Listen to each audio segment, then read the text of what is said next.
Welcome to the fantasy audiobook, Hokage. Start by prying Hinata away. Chapter 21. Feng found Yuhi Hong outside the Hokage. Yuhi Hong saw him panting and asked, "Why are you here?"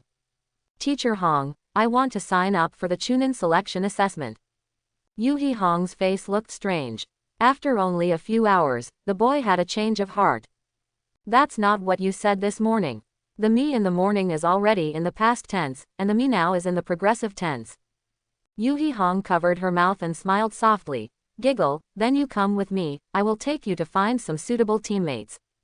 Immediately, Feng followed Yuhi Hong to the Chunin selection registration site. Although the venue is spacious, there are not many people. Yuhi Hong smiled and said, "It's still a while before the Chunin exam, and many ninjas from other countries are still on their way, so it doesn't seem like there are many people."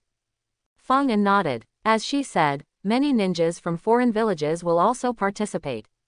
On the surface, the Chunin exam is the only way for genin to be promoted to Chunin, but it has another meaning behind it. Show the strength of ninjas in every village in each country. The peaceful era is only temporary after all. Only by showing strong power and potential will other countries be afraid. Of course, there are also many villages that do not want to expose their strength and do not participate in Konoha's Chunin selection. "Feng, what do you think of that person?" Feng followed Shirahong's gaze. "I saw a young man about 20 years old, with strong muscles and seemed to be full of strength." Yuhi Hong continued to introduce his resume to Feng. "His name is Tagama. He possesses super strong physical skills and also masters some ninjutsu. But unfortunately, every time he takes the test, he encounters ninjas who are better than him and show off his strength. As a result, even after taking the 5 Chunin tests, he still can't do it." Did not pass. She saw that there was no emotion in Feng An's eyes, and then looked at the others to introduce him. "His name is Taiyang. He is 17 years old. He is basically at Chunin level, but he doesn't like to cooperate, so he was eliminated from the team competition and failed to pass the assessment. There is also that girl. Her chakra capacity is far higher than that of her peers, but because of her weak character, she does not dare to fight with others, so she failed the test 5 times. He participated in 8 Chunin trials.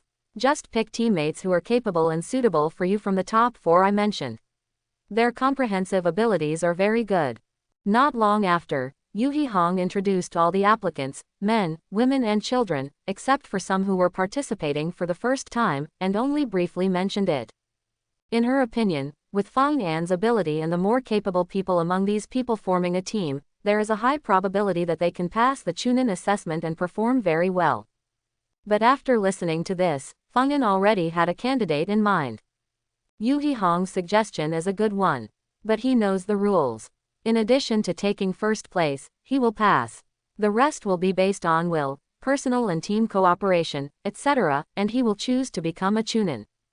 Otherwise, out of hundreds of people participating each time, only 3 pass, which would be really cruel. And he didn't participate just to become a Chunin, it was enough for Hyuga Hiyashi to see his performance. Yuhi Hong was a little anxious when she saw Feng An thinking deeply. "Have you considered?" She saw that the 4 people she was talking about had already started communicating with others. If they formed a team before Feng An joined, they would have no chance. Feng An nodded. "I'll choose them both." Yuhi Hong was stunned for a moment when she saw the 2 women he had chosen. "No, I'm asking you to choose the top 4, not the bottom 4. Feng An looked at Yuri Hong and said calmly, "I will choose them." "No, you are sick." Yuhi Hong almost couldn't help scolding him. "After analyzing so much for him, I finally chose the 2 people I felt had the least chance of passing. The key is that the 2 of them came together as sisters, so there was no big enemy to join their team." Yuhi Hong asked angrily, "Do you want to participate or not?" "Yes, I do." "Then you choose these 2 sisters." I can't tell her that she deliberately chose a rookie to bring out her better performance. His face didn't turn red, and his heart didn't beat. He said seriously, "Their abilities are very suitable for me. Can you say this?" Hearing this, Yuhi Hong's nostrils widened with anger. "You playboy, do you have a crush on these 2 sisters?" He was startled when he heard this, and then looked at the 2 women again. The 2 sisters do look pretty good. If Yuhi Hong hadn't mentioned it, he really wouldn't have thought of this. Now I have to choose them. Teacher Hong, you should go back first. I'll get used to it with my new teammates. Feng'an smiled at Yuri Hong and rushed over in a sprint. Yuri Hong's beautiful eyebrows furrowed, she shook her head and sighed. Children these days are too frivolous. Fortunately, my Asuma never seeks philandering. After saying that, Yuri Hong flashed and left here. All she wants now is to go back and train Hinata properly so that when she meets Feng'an during the Chunin exam, she will slap him to death. Feng'an straightened his expression, walked up to the two sisters, and showed a warm smile. Hello, my name is Feng'an, can you form a team with me? The cute black-haired girl with short ponytails on the side gave him a fierce look. No. Feng'an's smile froze. At this time, another girl with short black hair pulled her little hand and smiled politely at Feng'an. Hello, my name is Shui Yu, and she is my sister Fenghua. We too want to be in the same team, so you can find someone else to team up with, sorry. Quote. HMPH, my sister Fenghua snorted softly, pulling her sister closer to a deserted place. Many people must have invited them to form a team, but since the two tied up the team, most of them backed down. After all, passing the Chunin exam is the most important thing.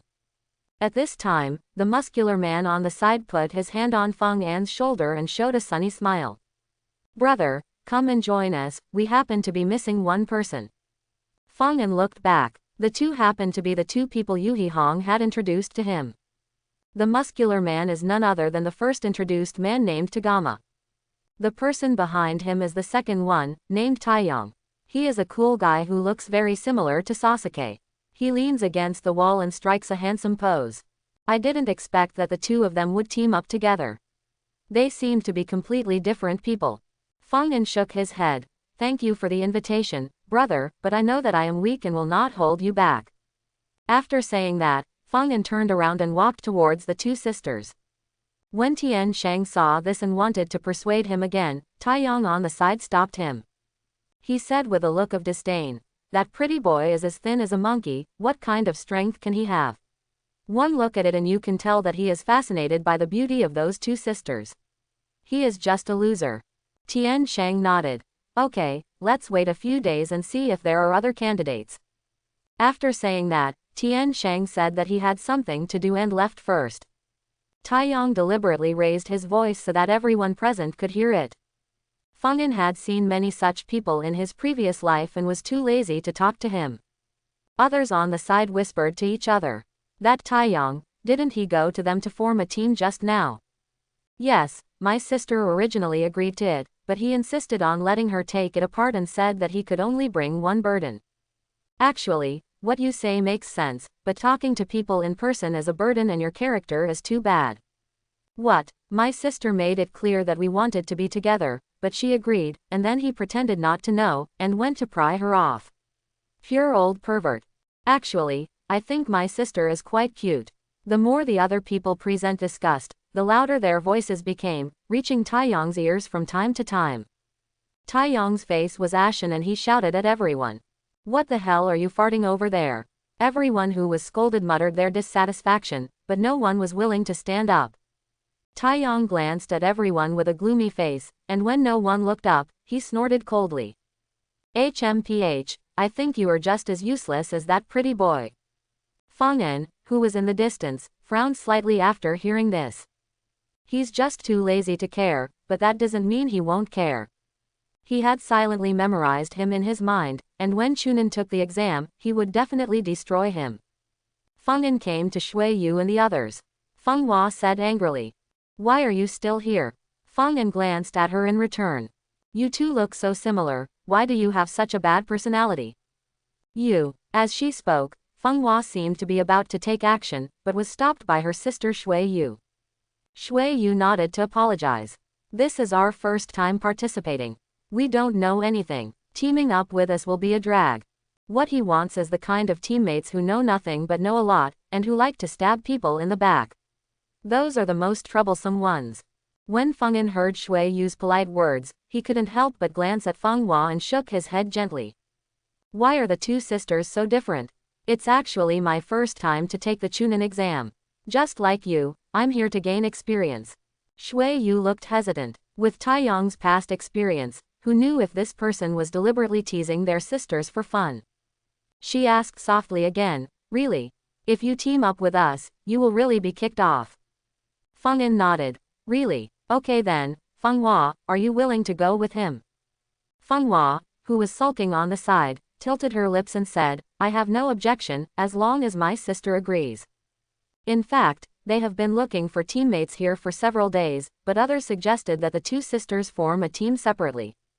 Feng Hua disagreed. She was afraid that her kind-hearted sister would be bullied, so she had to play the bad guy, so 3 days passed without being able to form a team.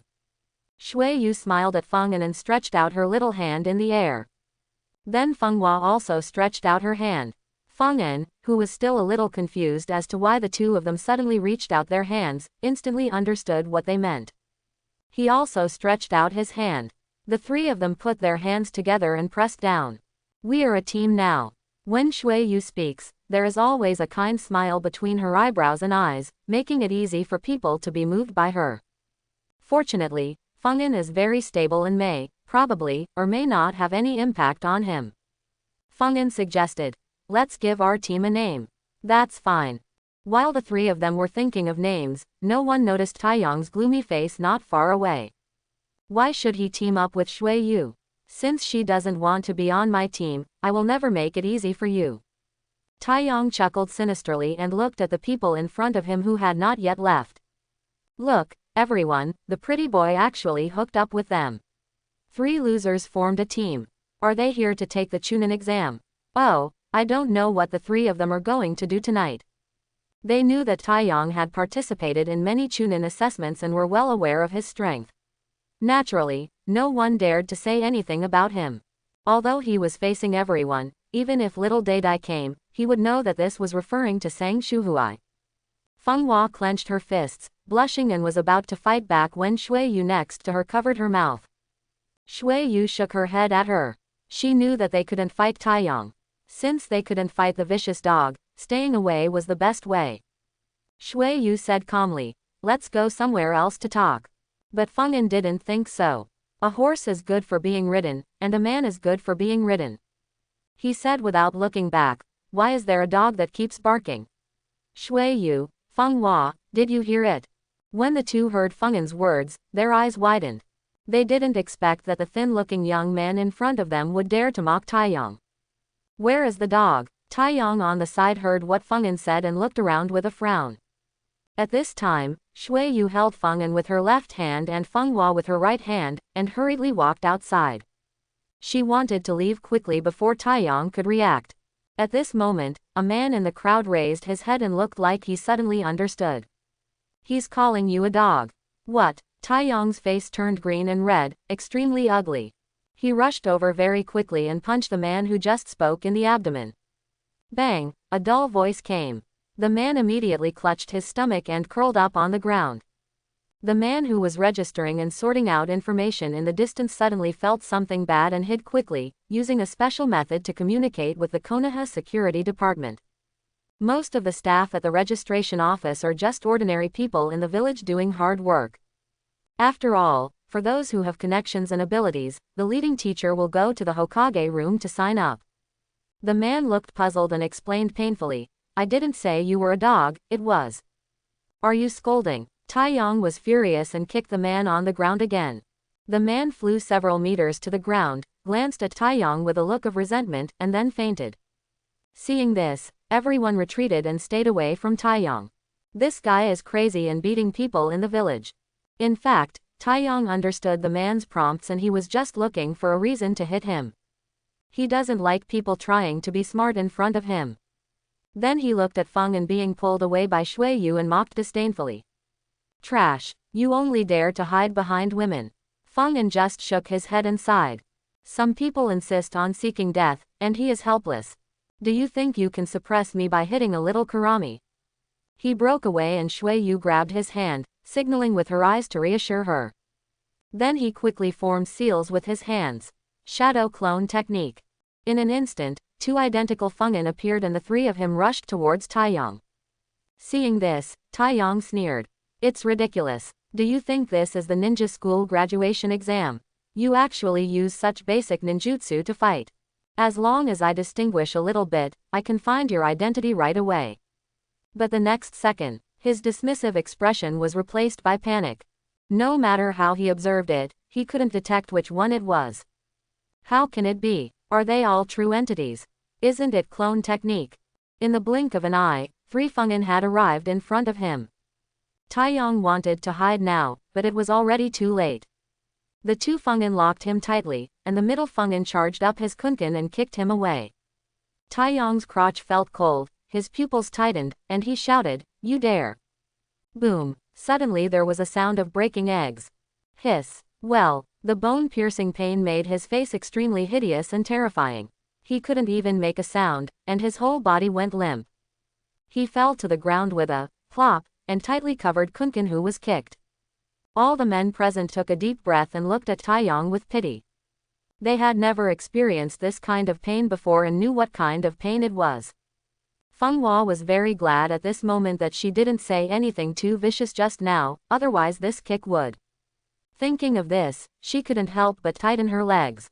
Then she remembered that there was no such thing as kunkin in her body. Luckily I didn't.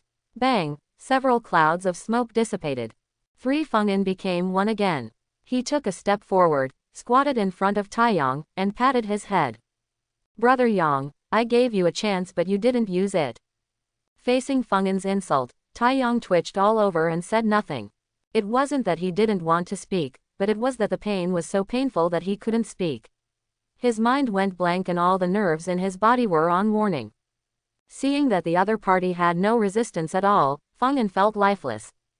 He stood up and walked towards Sister Shui Yu. "How about our team's name is Team Brave?" Before Shui Yu could speak, Feng Hua nodded like a chicken pecking at rice. "I think the name Fungin said is very good." After seeing Fungin take action, in her heart, he had directly upgraded from to brother. The corners of Fungin's mouth curved slightly. The contrast between this girl's before and after really taught her the essence of face changing in Sichuan opera. Just then, several figures wearing Konoha shinobi uniforms suddenly appeared. There were 5 people in total. One person stopped the crowd who was about to leave. The remaining 4 people were divided into 2 groups and went to the man lying on the ground and Taiyang respectively. The man at the door of the place stopped everyone. "Please wait where you are." Although he said please, his tough attitude could be heard in his tone. Fungin learned from everyone's whispers that the other party was from the Konoha Security Department. Since the Uchiha clan was exterminated, Konoha's security department has been composed of various capable people. To put it bluntly, any kind of person may join the security department. This is also the way Sarutobi Hiruzen tacitly agrees to limit the power of the security department to prevent the recurrence of the monopoly of one family like the Uchiha clan. Shui Yu and Feng Hua looked at Fungin with some worry. Most of these security teams came because of what happened just now. Shui Yu approached Fungin and apologized in a low voice, "I have caused trouble for you." Fungin waved his hand and said calmly, "It's okay, I was just acting in self-defense." Shui Yu looked back at Taiyang, who was still lying on the ground, and then glanced at Fungin. This should be considered an over-defense, right? In Fungin's opinion, this was self-defense. He couldn't wait until he was bitten by a dog and then beat the dog to death, right? Can that still be considered legitimate defense? That's when it's called revenge. After being treated with medical ninjutsu by the security team, the fainted man recovered first. On the other side, Taiyang seems to have encountered a problem. A man from the security team grabbed the shoulder of another man who was treating Taiyang and asked anxiously, "What should I do? Can it be saved?" The man who treated Taiyang shook his head and sighed, "It's hopeless. I guess I will have to live with my head down from now on." "Idiot," the man cursed angrily, seemingly venting his anger. When everyone heard the cordial greetings, they all turned to look at the guard man. "Taimang, what's wrong with you?" the man blocking the exit asked with a frown. As the man walked over, Fungin looked at his appearance and felt that he looked familiar. Exclamation mark! He looks just like Taiyang, almost cut from the same mold. Is he his son? Is he his father? At this point, there is a reasonable explanation for Taiyang's shout of, "You dare!" At that time, he was still confused. Normal people would shout, no, when asking for mercy, but he specifically shouted, "You dare." This is either really stupid or there is a background. Just like, my father Zhang or he. Then I saw 2 tears streaming down the face of Taiyang's father, Taimeng. Captain Shimura Shunta, you have to make the decision for me. Say, what's wrong? He is my son. His kunken makes people hit their heads on the wrong side. Woo-woo, I can't hold my head up anymore. When everyone heard this, they lowered their heads and suppressed laughter. They felt he deserved it. Especially the man who fainted couldn't lift his head when he heard Taiyang's kunken, and he immediately returned to the light. His waist no longer hurts and his legs are no longer sore. He stood up and laughed loudly. Ha ha ha ha, everyone is not laughing, but you are the only one laughing. Taimeng cried and shouted, he must have heard my son. As the captain, Shunta Shimura scolded. Why are you crying? If you continue to cry, go home and do your job. When Taimeng heard this, he immediately silenced himself and did not dare to make any more noise. He himself is a genin. In order to join the police force, he sold nearly half of his family's belongings. He knew that as long as he became an official, no one would dare to bully him and his son, even if he was weak. Unfortunately, what he didn't expect was that his son would become arrogant and domineering, leading to today's situation. Shimura Shunta then ordered the other 2 people, press the man over. The man held down by the security team was confused. I'm obviously the victim, why are you holding me down? Shimura Shunta looked at the man coldly, did you hit him? The man shook his head in confusion. He hit me, I didn't hit him. Then who hit him? I didn't create it. I was always lying on the ground. Shimura Shunta's face was gloomy and he said impatiently. Take him back and lock him up for a week.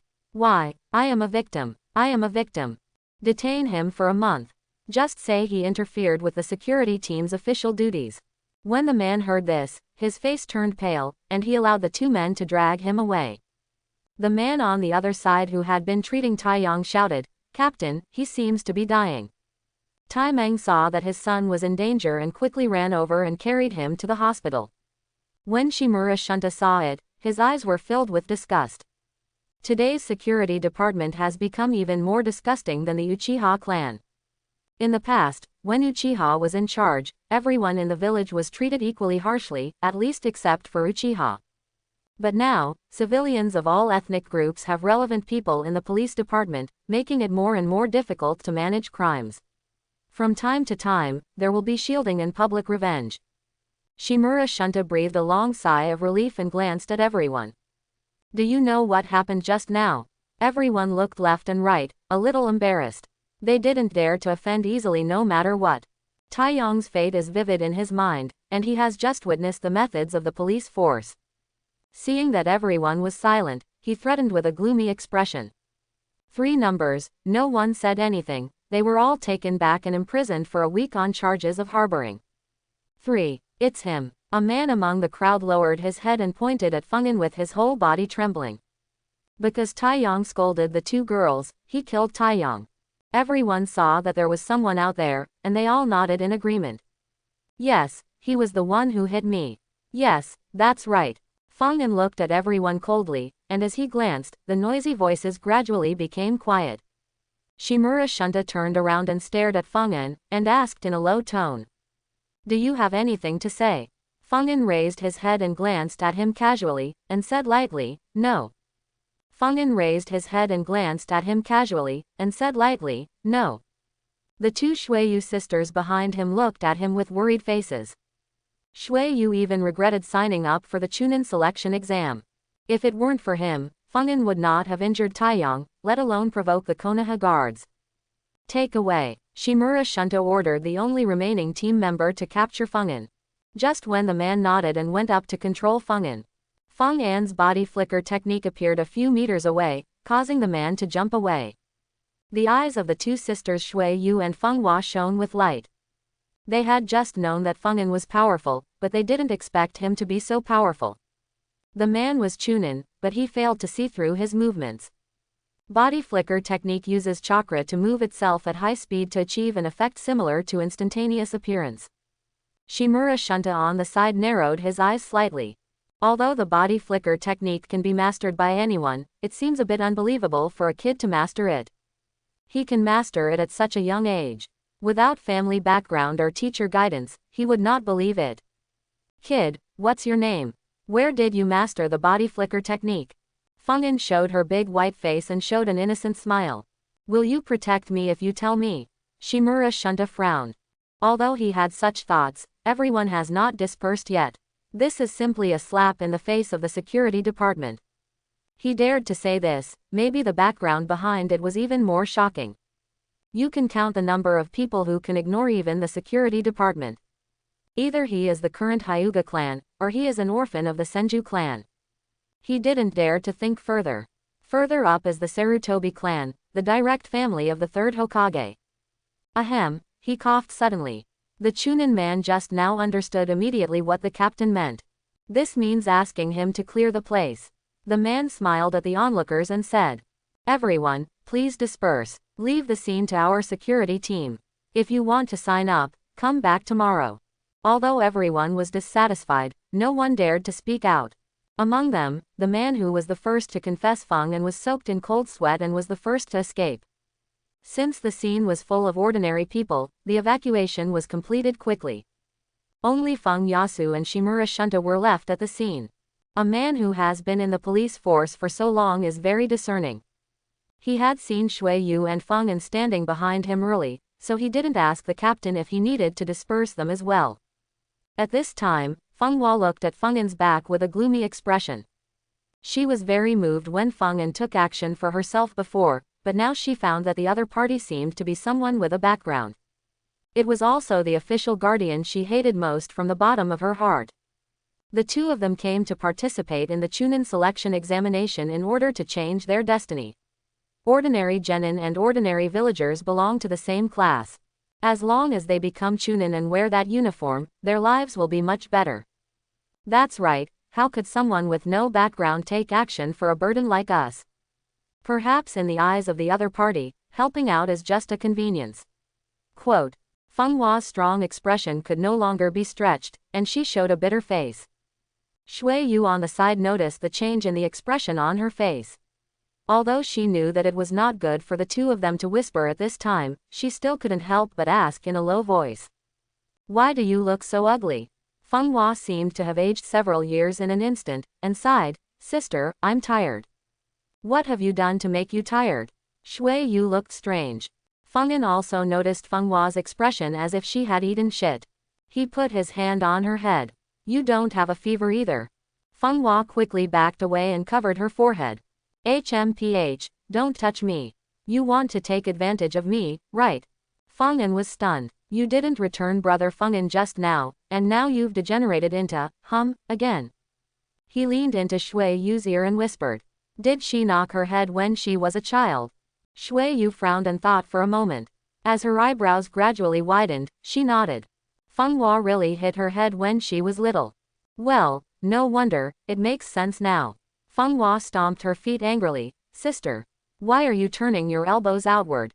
The man on the side couldn't hold back and asked Shimura Shunta, Captain, are we just going to watch them chatting like this? Shimura Shunta gave him a sharp look, slowly moved her head to his ear and whispered, Shut up. What do you think I rely on to get to this position? What I rely on is my pair of eyes that can see through the essence of things, and my nose with a keen sense of smell. After seeing how relaxed they were in front of their status as a police force, they chatted as if they were at home. Shimura Shunta was even more convinced that his guess was correct. The other person's last name is very likely Sarutobi. What Sarutobi means, no one in Konoha knows it. The original plan was that if the other party was from another big family, in order to appease Sha Taimong, they would just give him a criticism and education. But now, he has given up the idea of criticism. As long as the other party does not criticize him, he is satisfied. The man on the side saw his captain's waist getting straighter and straighter. He was shocked and quickly straightened up. The last time the captain stood up straight like this was at a scene authorized by Lord Hokage. Could it be that the captain discovered that Lord Hokage was observing our appearance in the dark?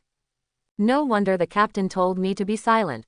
I am a fool. I couldn't realize how much the captain cared about me. I will definitely vote for you in the next election of guard captain. Team leader. The three of Fungin started arguing, talking about team names, and talking about where they were going to eat later. Let's go eat Ichiraku ramen. I haven't been there in a long time. Humph, I listened to my sister. Shui Yu nodded. Okay, I haven't eaten ramen in a long time. After Fungin saw that the two agreed, he turned around. Only then did I see that Shimura Shunta and the man were still there. Moreover, he stood quite upright, slightly surpassing his appearance when he was forced to stand in a military posture when he was in school. Fungin was a little confused. He glanced at the two of them and asked, "Are you still there? Why are you standing like this? Could it be that Sarutobi Hiruzen is here?" No, I didn't sense anyone else. Hearing this, Shimura Shunta's small little mind was spinning rapidly. What does he mean by this? Is he hinting at something? After thinking hard for a moment, his eyes flashed with brilliance. This is a hint that the two of us here are hindering the good things of him and the two girls. This is to drive him away. Let's leave now. Shimura Shunta nodded to Fungin, grabbed the man beside him, appeared outside the venue in an instant, and left in a hurry. Shui Yu rubbed her eyes in disbelief. She looked at Fungin and asked weakly, "You know him? Today is the first time I see him." Fungin looked puzzled. Not only was he not punished by the police, but he left without even asking what his name was. "No, you can't be told to leave. I should have run away just now." Feng Hua's expression was complicated. No matter what, he helped them after all. "Are you still going to eat ramen? Go. Since everything is fine, it will naturally proceed as planned." Not long after, Fungin and the other three came to Ichiraku Ramen Restaurant. Uncle Ichiraku inside smiled happily when he saw Fungin. Besides Naruto, the second big customer is Maple-en. He was curious about the taste of Ichiraku ramen when he first traveled through time. So when he was 3 years old and had just learned to walk, he came over to eat ramen while others were breastfeeding. From then on, I frequented Ichiraku ramen like Naruto. Fungin, it's been a long time since I've been here. Are you busy with something lately? Well, I've been busy with ninja stuff lately. Then Fungin stretched out 3 fingers. Uncle, here are 3 bowls of ramen, all with eggs. Haha, okay. Uncle Ichiraku smiled heartily. Not long after, steaming ramen was brought to them by the uncle's daughter, a chorus. The 3 of them understood each other's situation while eating. Shui Yu asked, "Fungin, who are you?" "Well, I'm the kind of person who falls behind in the ninja school." "Don't ask me. Can you tell me about you?"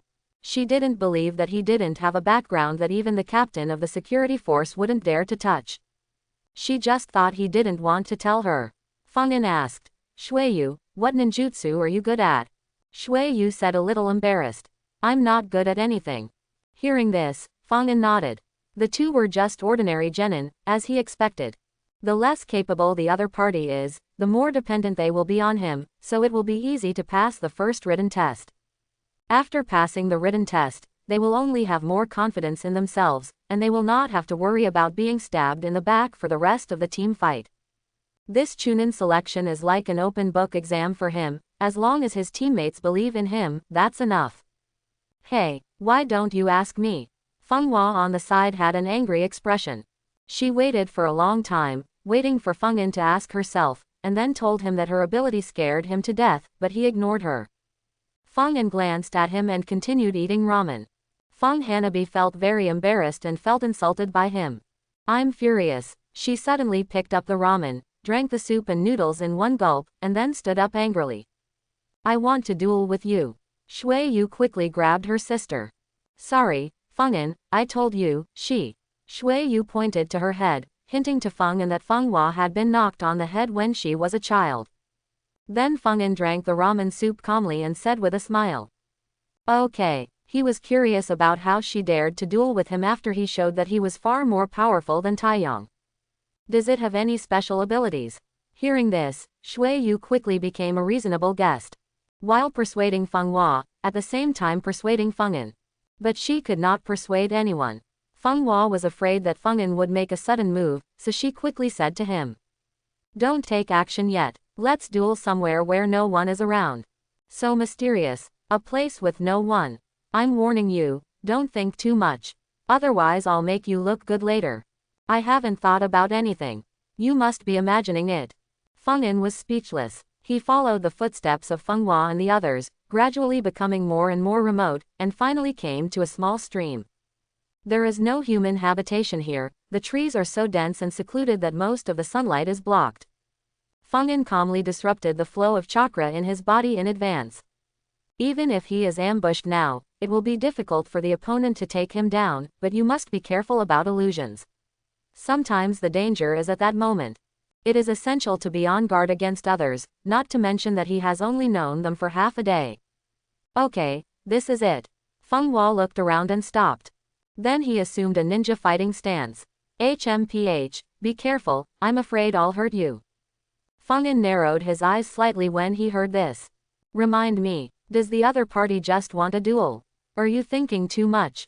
Then he shook his head slightly and stopped worrying about it. When she takes action, he will naturally know what the other party's purpose is. Whoosh! 3 or 4 shurikens flew towards Feng An. He quickly ducked away. When the shuriken hit the tree and shattered, he realized that the shuriken just now seemed to be in the shape of ice crystals. Before he could think too much, Feng Hua shuttled through the woods, throwing ice shurikens from all directions. However, even with such intensive attacks, Feng An could easily dodge them.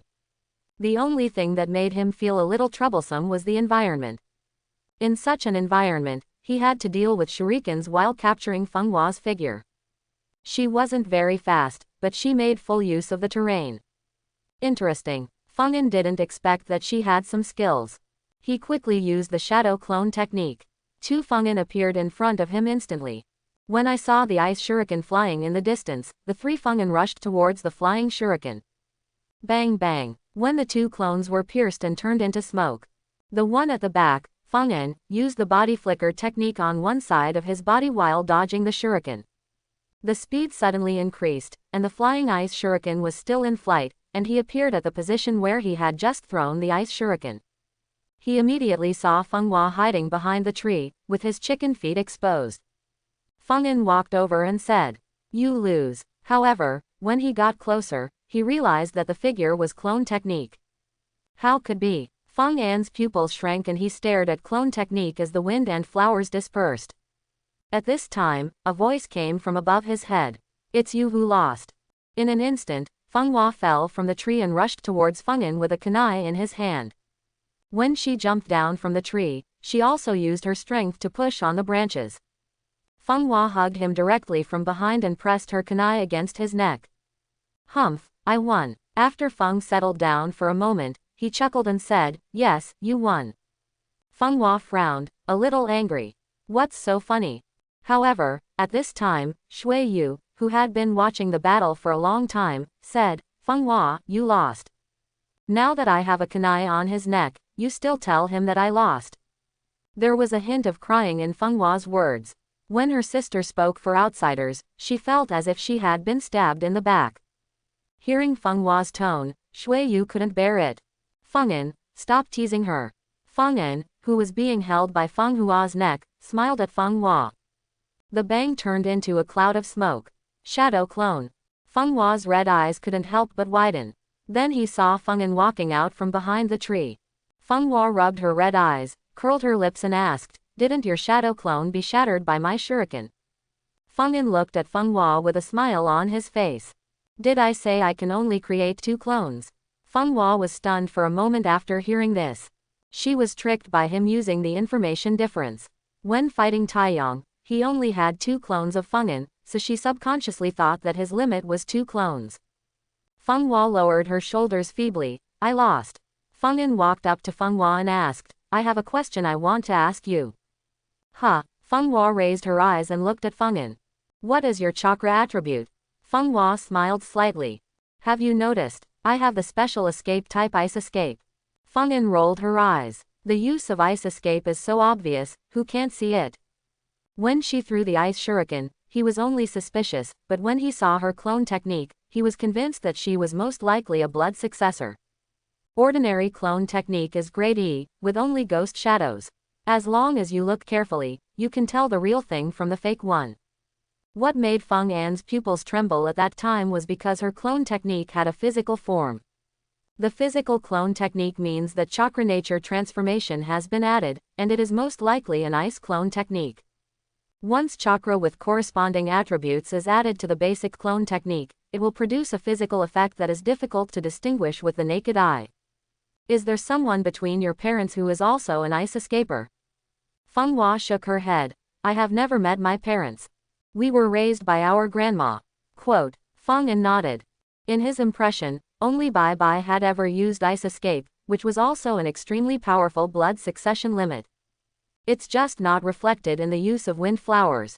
I thought of using the ice shuriken, probably because I didn't have a shuriken on hand. Feng Hua asked. What about you? What are you good at? Feng Yin thought for a moment and replied. I am good at fire style and some basic ninjutsu.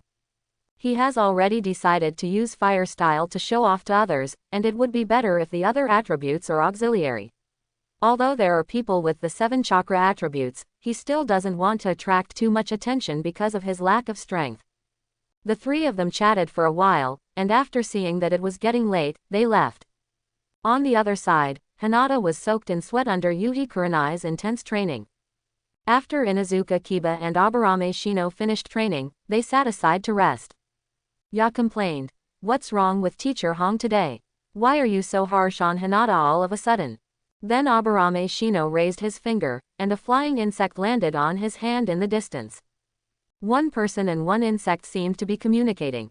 After a while, Shino said, the bug told me that it smelled a mixture of anger and resentment in Teacher Hong. What? Inuzuka Kiba stood up suddenly. Are you saying that Kurenai-sensei is using Hinata to vent her anger? Shino. I didn't say that. Inuzuka Kiba, who was immersed in his own world, did not hear his reply. Hateful. I should have noticed. The gentle and kind teacher Kurenai would never treat Hinata like this. He clenched his hands together and said, I want to stop this inhumane devil's training. Akamaru, let's go. Woof. Beast-like ninja technique, beast-man clone. Akamaru jumped out of his arms and suddenly transformed into Inuzuka Kiba. Tooth. Inuzuka Kiba and Akamaru instantly turned into 2 black whirlwinds and attacked Yuhi Kurenai. Seeing this, Yuhi Hong jumped back to avoid the attack. She frowned. Ya, what do you want to do? Inuzuka Kiba shouted. Bring back my gentle Kurenai-sensei. Tooth. Then 2 more black cyclones swept away violently. What a mess. Yuhi Hong quickly jumped back and formed a seal with her hands. Illusion, the art of the fox's mind. Those who fall victim to this technique will feel like they are walking in a maze and can never get out. It is mainly used to consume the enemy's physical strength. Then he saw that after Inuzuka Kiba and Akamaru launched an attack on a clearing, they wandered back and forth in the clearing with confused expressions. Yuhi Hong glanced at Ya. I don't know what you are talking nonsense about. Only then did she notice that Hinata seemed to be losing strength due to her intense training. Let her rest quickly. After hearing Yuhi Kurenai's affirmation, Hinata stopped what she was doing and dispersed the chakra that kept her eyes white. She collapsed on the ground, her chest rising and falling. I'm sorry, I was so busy letting you train that I forgot about the heavy load of Byakugan. Yuhi Hong looked at Hinata with a guilty look on her face. I thought about improving Hinata's strength to prevent being bullied by Feng Yin, but I forgot that the most important thing in practice is gradual progress. Hinata wiped the sweat from her forehead, shook her head and smiled. It's not my fault, Teacher Hong. The Chunin exam is coming soon, and I want to perform well. Yuhi Hong's external pressure is twice as strong as the pressure she puts on herself. Yuhi Hong suddenly became harsh to her, which made her a little uncomfortable, but she was also very eager to become stronger. She didn't want her teammates to be unable to advance to Chunin because she was holding them back. Hinata asked, I haven't seen Feng Yin all day today. Teacher Hong, is he still looking for his teammates? Yuhi Hong felt a little angry again when she heard her mention Feng Yin. But it was hard for her to tell Hinata that Feng Yin had found 2 female teammates. She was left to sulk alone. Yuhi Hong said angrily, you don't have to worry about him, that boy has already been found. Really? That's great. Hinata's face was both excited and shy. The next day, Feng Yin and Shuihua met at the same place. Feng Hua spoke first and asked, what are you planning to do today? Feng Yin responded, what else can we do? Practice and practice together. I don't want it, I still want to go shopping with my sister. Feng Hua hugged Shuiyu and lay on her shoulders. Feng An rolled her eyes. It just so happened that he was too lazy to grind in. He had already taken the open book exam, just grinding in and doing superficial work. Since the other party doesn't want it, that's just right, he goes to find his little Hinata. Okay then, let's go shopping. Feng An turned around and left. Shuiyu quickly shouted, wait a minute. Question mark. What's wrong? He turned around confused. Shuiyu scratched her little face, tilted her head and said, shall we go shopping together? This can help us get to know each other better, and it's also a way to get along. Feng An complained heartily. Do all women like shopping so much? Teens also need to go shopping to get in touch. Hinata should also be practicing teamwork with Ya and the others, right? Forget it, don't bother them anymore, just give yourself a day off. His face showed no change at all, and he nodded lightly.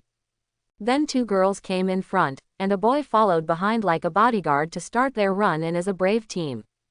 Yuhi Hong saw that everyone had been training hard recently, and she felt a little guilty for being too harsh on Hinata yesterday, so she decided to take a rest today. How about we take a break today and go eat, drink and relax? Inuzuka Kiba suddenly beamed with joy. Mr. Kurenai is wise. During the last break, as soon as he returned home, he was ordered around by his sister to do housework, and he didn't get a good rest at all. It's different this time with Yuhi Hong leading the team. There is no need to do anything, and the money spent does not need to be paid out of one's own pocket. Can he be unhappy? After Hinata nodded, Yuhi Hong led the three of them to the shopping street they went to last time. Of course, there is basically only one prosperous commercial street in Konoha, so we can only choose this place. When Yuhi Hong led the three of them for a stroll, Hinata suddenly noticed a very familiar figure in front of her. Feng An. When she was about to say hello, she saw Feng An walking with two cute girls. Seeing them talking and laughing, Hinata's heart suddenly ached.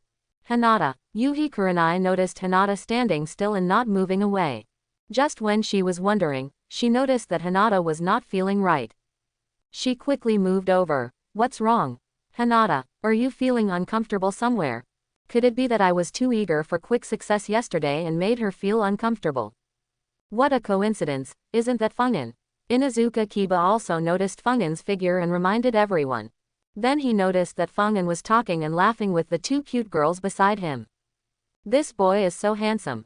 After Kiba finished speaking, he realized that he had said the wrong thing and quickly turned to look at Hinata. Seeing Hinata looking lonely, Inuzuka Kiba felt bad. He moved his hands over his head. After being reminded by Inuzuka Kiba, Yuhi Kurenai also noticed Maple Ann. She understood the whole story instantly. Hinata must have also seen Feng An and the two girls. No, if I don't tell her, there will really be a misunderstanding. Yuhi Kurenai knelt down and looked at Hinata. The two of them are teammates of Feng An group. Hinata nodded. She had already guessed it, but she still felt a little uncomfortable for no reason. Would you like to say hello to him? Just when Kurenai Yuhi asked, Inuzuka Kiba and Orochimaru had already rushed over. Tooth. A man and a dog turned into two black whirlwinds and swept away. Feng An, who heard the movement, looked sideways. Tooth. Fortunately, Feng An reacted in time and jumped onto the roof to avoid Ya's attack. I saw a big pit just where it was. Inuzuka Kiba shouted at Feng An, get down here. Orochimaru. Woof. Seeing him hiding on the house, Inuzuka Kiba couldn't launch an attack. The high housing prices forced him to be rational. When Ya comes, will Hinata be there too? The moment he saw Hinata, Feng An slapped his forehead hard. It's over now. Kanya attacked him angrily. It was probably a misunderstanding. Kaden jumped off the roof, ignoring Inuzuka Kiba, and ran towards Hinata. Shuiyu and the others just heard Inuzuka Kiba calling Feng An's name. Do you know Feng An? Inuzuka bared his fangs and looked sideways. After seeing Feng Hua, he immediately softened. Although Feng An's behavior made him feel shameful, he recognized it with his eyes. Orochimaru. Woof woof woof. Hearing Orochimaru's cry, Inuzuka Kiba remembered that he was avenging Hinata, and quickly shook his head and stepped back a few meters. So close. I almost fell into this woman's illusion. On the other side, Hinata saw Feng An coming towards her and quickly put away her lonely mood. Feng An. Before Hinata could finish speaking, Fungin hugged her. Hinata, you know me. Hinata blushed and buried her head in his chest. She said softly, yes, I know. The grudge in her heart disappeared instantly. Yuhi Hong looked at the two of them enviously and thought to herself. If only Asuma's wooden head could be so smart. The two hugged each other for a moment, then released their embrace as Yuhi Kurenai coughed lightly. Teacher Hong should have mentioned it to you that they are my teammates, right? Hinata nodded. I'll call them over and get to know them all. Fungin stood next to Hinata, held her soft little hand, and shouted to Shui Yu and the others. Shui Yu, Feng Hua, come on. The two heard his cry. Feng Hua leaned over to Shui Yu's ear, who looked a little dazed. Sister, shall we go there? Shui Yu's eyesight gradually returned to clarity. Go. She had already seen from Fungin's attitude towards the girl just now how much Fungin cared about her. She felt a little bitter. Just a few minutes ago, she was whispering to Feng Hua about what kind of girl Fungin would like. It's clear now. Not long after, several people gathered around to introduce and get to know each other. He held Hinata's little hand and never let go. He casually showed his relationship with Shui Yu and Feng Hua as teammates. Everyone was walking and talking. Shui Yu always looks at Hinata from time to time. She silently compared her with herself. After looking around her whole body, she knew she lost there. Shui Yu lowered her head and saw her feet, and bitterness filled her heart. Hyuga Hinata must not be able to see her feet at all when she lowers her head. As her younger sister, Feng Hua had already seen her sister's predicament along the way. Then he randomly found a reason to drag Shui Yu away. Following that, Kurenai Yuhi and Kiba Inuzuka tacitly found a poor reason to leave to make room for the two of them. Fungin and Hinata seemed to have been separated for a long time, but in fact it didn't even last more than 24 hours. The two of them walked around the entire commercial street intimately. Just when I walked into a remote alley, Fungin heard some movement around him and was speeding in the direction of the two of them. In an instant, more than a dozen masked men appeared, surrounding Fungin and the other two people near the wall. The leader among them smiled sinisterly. Finally, I found you. Fungin saw that the other party had bad intentions. He held Hinata's hand, shielded her behind him and asked calmly. What are you looking for me for? The leader laughed sinisterly and said, Jia, of course I will take your life. As he retreated behind him, several masked men around him threw shurikens at Fungin. Behind her, Hinata rolled her eyes and was about to take action when she noticed Fungin smiling at her. Then she sensed a huge amount of chakra from Fungin. Fungin didn't even look at the flying shuriken. He quickly turned around and covered Hinata tightly. While talking, he had already started to activate the cells with chakra, which is the thunder attribute in his body. The leader smiled contemptuously. Is this idiot brat going to die for that girl? If I had known this kid was so stupid, I would have killed him by myself. The reward is not much, but now it has to be divided among so many people. He learned from his employer that the opponent's strength was comparable to that of Chunin, so he sent so many people to take action. He did not expect that it could be solved so easily. We have to find a way to squeeze them out. However, when the shuriken fell on Fungin, it only scratched his clothes. Countless shurikens barely scratched white marks on Fungin's body. What happened? The leader was shocked. Then he shouted angrily at several people with a gloomy face, Did you ride without eating? Everyone looked at each other. They even used their own strength to feed themselves. Those of them who had done this kind of thing many times before saw this scene for the first time. Taking over the shuriken by force. If they hadn't seen the fair skin under the clothes, they would have doubted whether the boy was wearing a steel plate. Fungin looked at Hinata underneath him and smiled. You're not hurt, are you? Hinata shook her head. No. That's good. He ruffled Hinata's hair, picked up the shuriken on the ground and threw it at someone. Then he quickly formed seals with his hands. Seeing the flying shuriken, the man raised the kunai with disdain. Idiot, do you think I'm a target for practice and won't move? He only threw one shuriken from Fungin, and he judged that Fungin had no actual combat experience. However, there was a moment when the shuriken was flying. Illusion, darkness technique. After completing the seal in Fungin, in an instant, all vision within a 5-meter radius was deprived.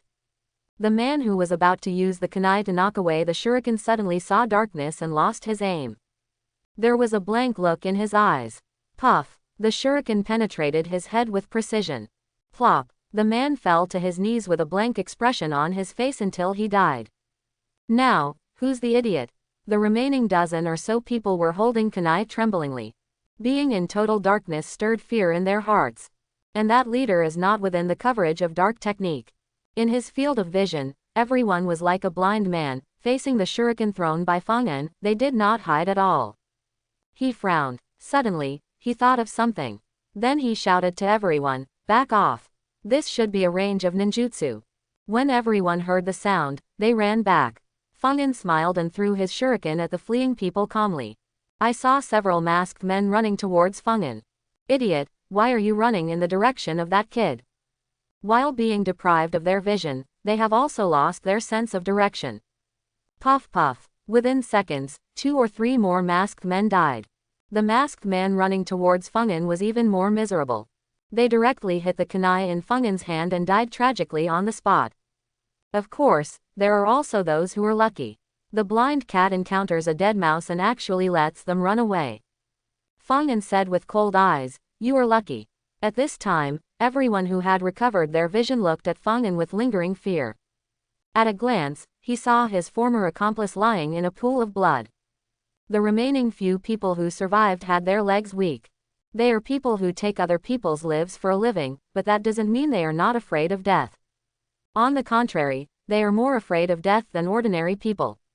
One of the masked men, who was obviously a newcomer, dropped the kunai in his hand tremblingly and cried loudly. "I won't do this business when I go home to farm." Before coming, his cousin told him that he could get 10,000 taels just by filling up the numbers. I didn't expect him to be the one to kill. He didn't even dare to kill a chicken and even asked him to kill someone. Seeing someone trying to run away, the others quickly fled as well. They have realized that if they don't run, they may die here. "Brother, I won't do this deal. I want to go home and care for my 80-year-old mother until she dies, so take the first step." My son has just been born and hasn't been weaned yet. I went home to breastfeed. I have a stomachache." The leader was furious. "You dare to run? I will send people to hunt you down for the rest of my life." When several masked men heard what he said, they couldn't help but curse in their hearts. "If you don't run away, you will die now. You think we are idiots?" Everyone turned around and ran away, ignoring his threatening words. Suddenly, a cold and biting voice sounded behind them, "Do I allow you to leave?" When several masked men heard this, they scattered in all directions without looking back. Each of them tacitly holds the same mentality. As long as he is not chasing me, everyone else who loves him should die. Shadow Clone Technique. 4 identical Fangen appeared in an instant and suddenly jumped into the sky. Fire Style Great Fireball Technique. Puff! A super great fireball instantly appeared and covered all the fleeing masked men. The masked man who had never taken any action was dumbfounded. "Nah, so big." I saw him quickly clasping his hands, and instantly using the body flicker technique to appear a few meters away. "Why did you run away yourself? My wife just gave birth."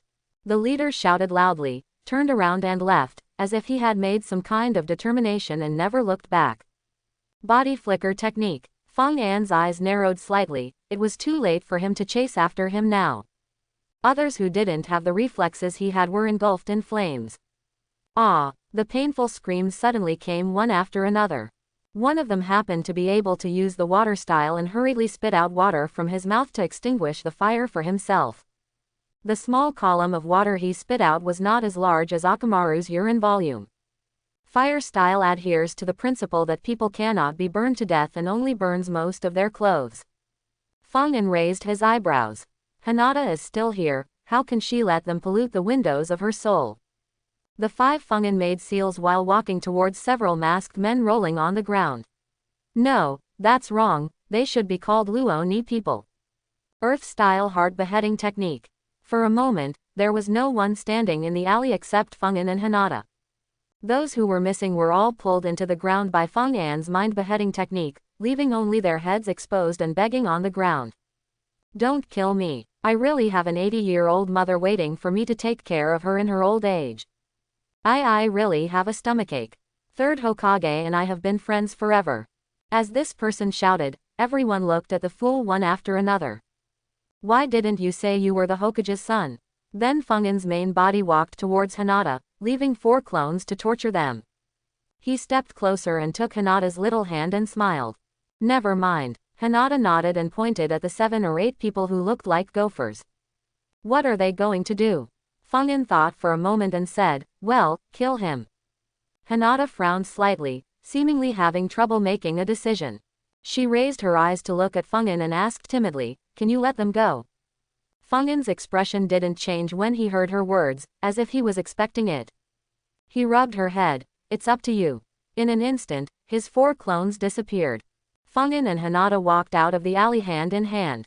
Only a few people with their heads on the ground stared at the disappearing figure at the entrance of the alley.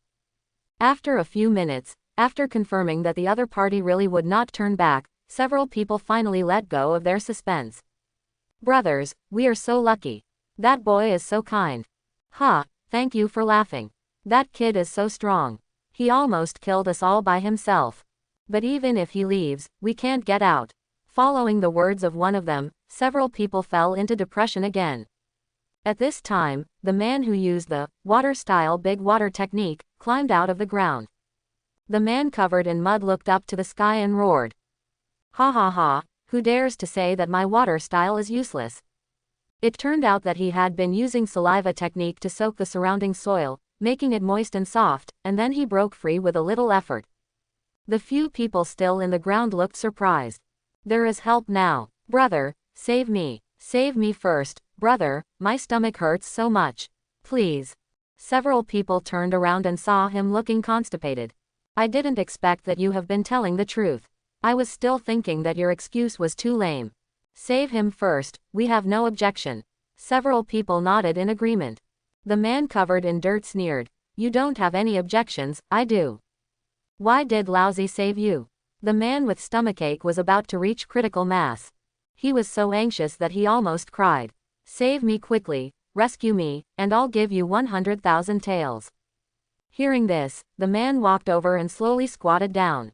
The man with stomachache brightened up and said, thank you. He just finished speaking. Base. The man slashed his neck with a kunai. Blood spurted out immediately, and he struggled in disbelief. After a while, blood dripped all over the floor. The man has no breath anymore. There was silence all around, except for the sound of heavy breathing. The man sat on the head of a man, playing with kunai in his hand, and sneered, 100,000 taels, too little. I don't have enough chakra. Now I can only save one person. The one who pays the highest price will live. Several people were silent for a moment, then rushed to shout. I'll pay 200,000 taels. I'll pay 500,000 taels. 1,000,000 taels. Following the sonorous and powerful roar of a middle-aged man, the sitting man was overjoyed and slashed the man under his butt with a knife. It's just you. The man covered in dirt stood up in ecstasy. Suddenly, a kunai stabbed hard into the back of his head. Thump. He fell to the ground with confusion and unwillingness written all over his face. Then, a joking voice came from behind him. Your performance is wonderful. Several people turned their heads in horror. When they saw this person's face, their breathing became rapid and their nostrils kept dilating. Why are you here? The man who killed the man covered in dirt was Fungin. He chuckled in response to several people's doubts. I've always been there. Then he saw 3 more Fungin appearing around, looking at them with playful expressions. It's just transformation technique, no insight at all. The 4 maple ants just used the transformation technique to turn themselves into gravel, and then killed them after Hinata left. You won't do yourself any good by letting them go. Fungin didn't talk nonsense to them, and the 4 of them took action at the same time. Soon, the ground was covered with blood. Finally only one man remained. This man had already been frightened to death by the tragic situation of several people around him. I have more than 1,000,000 taels hidden in a secret place. Please let me go. As long as you let me go, I swear, I won't say anything. Quote. The man was sweating profusely. Seeing that Fungin's expression was still indifferent, he quickly said, you can cut off my tongue. Don't kill me. Nearly 15 people had come, and now they were all dead. He was really afraid of Feng An from the bottom of his heart. Feng An glanced at him and asked, "Do you know who the person who escaped is?" "I know. His name is Inbi Weizhong, and he makes money through assassinations and other activities in various villages." "Oh yes. He seems to be related to the people in Konoha village. When we entered the village, not only did we not encounter anyone to stop us, but the alley was cleared in advance." Quote, "How can I find him?" "Well, I don't know. It's Inbi Weizhong who contacts us every time, and we don't know each other." "I understand, thank you." Feng An stood up and walked away slowly. The man's face turned pale and he asked desperately, "Are you still going to kill me?" Feng An didn't reply, and saw the four of them forming seals at the same time. Earth style river. The ground in front of him instantly turned into a quagmire several meters wide, and the corpse on the ground and the desperate man sank into the quagmire. Subsequently, the four people changed their sealing methods and used water style. Water style shui turbulent waves. Large amounts of water squirted from their mouths. After a while, the mire became softer, and the bodies stuck in the mire completely sank into the depths, making it impossible for anyone to dig them out. Then, with a few bangs, the four Feng An turned into a ball of smoke and disappeared. The remote alley fell into silence again. Feng An on the other side was walking on the road, and his head suddenly sank. When the shadow clone is released, what the four shadow clones see and feel will be transmitted to the main body. The messy information makes him almost fall down. Hinata quickly helped him. She looked worried and asked, "Did you get hurt just now?" Feng An patted his head. "Maybe I consumed too much chakra just now, it's okay." Hinata placed her hands near his temples and gently rubbed them with the heels of her palms. "Does it hurt here?" Feng An grabbed her hands and smiled. "It doesn't hurt anymore." Hinata lowered her head and said shyly, "That's good." Feng An gradually digested the information coming from Shadow Clone and made it clear and coherent. Did anyone in Konoha deliberately let them in?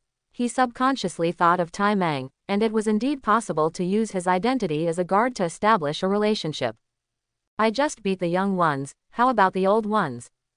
At night, on a remote hilltop, two men wearing black cloaks stood.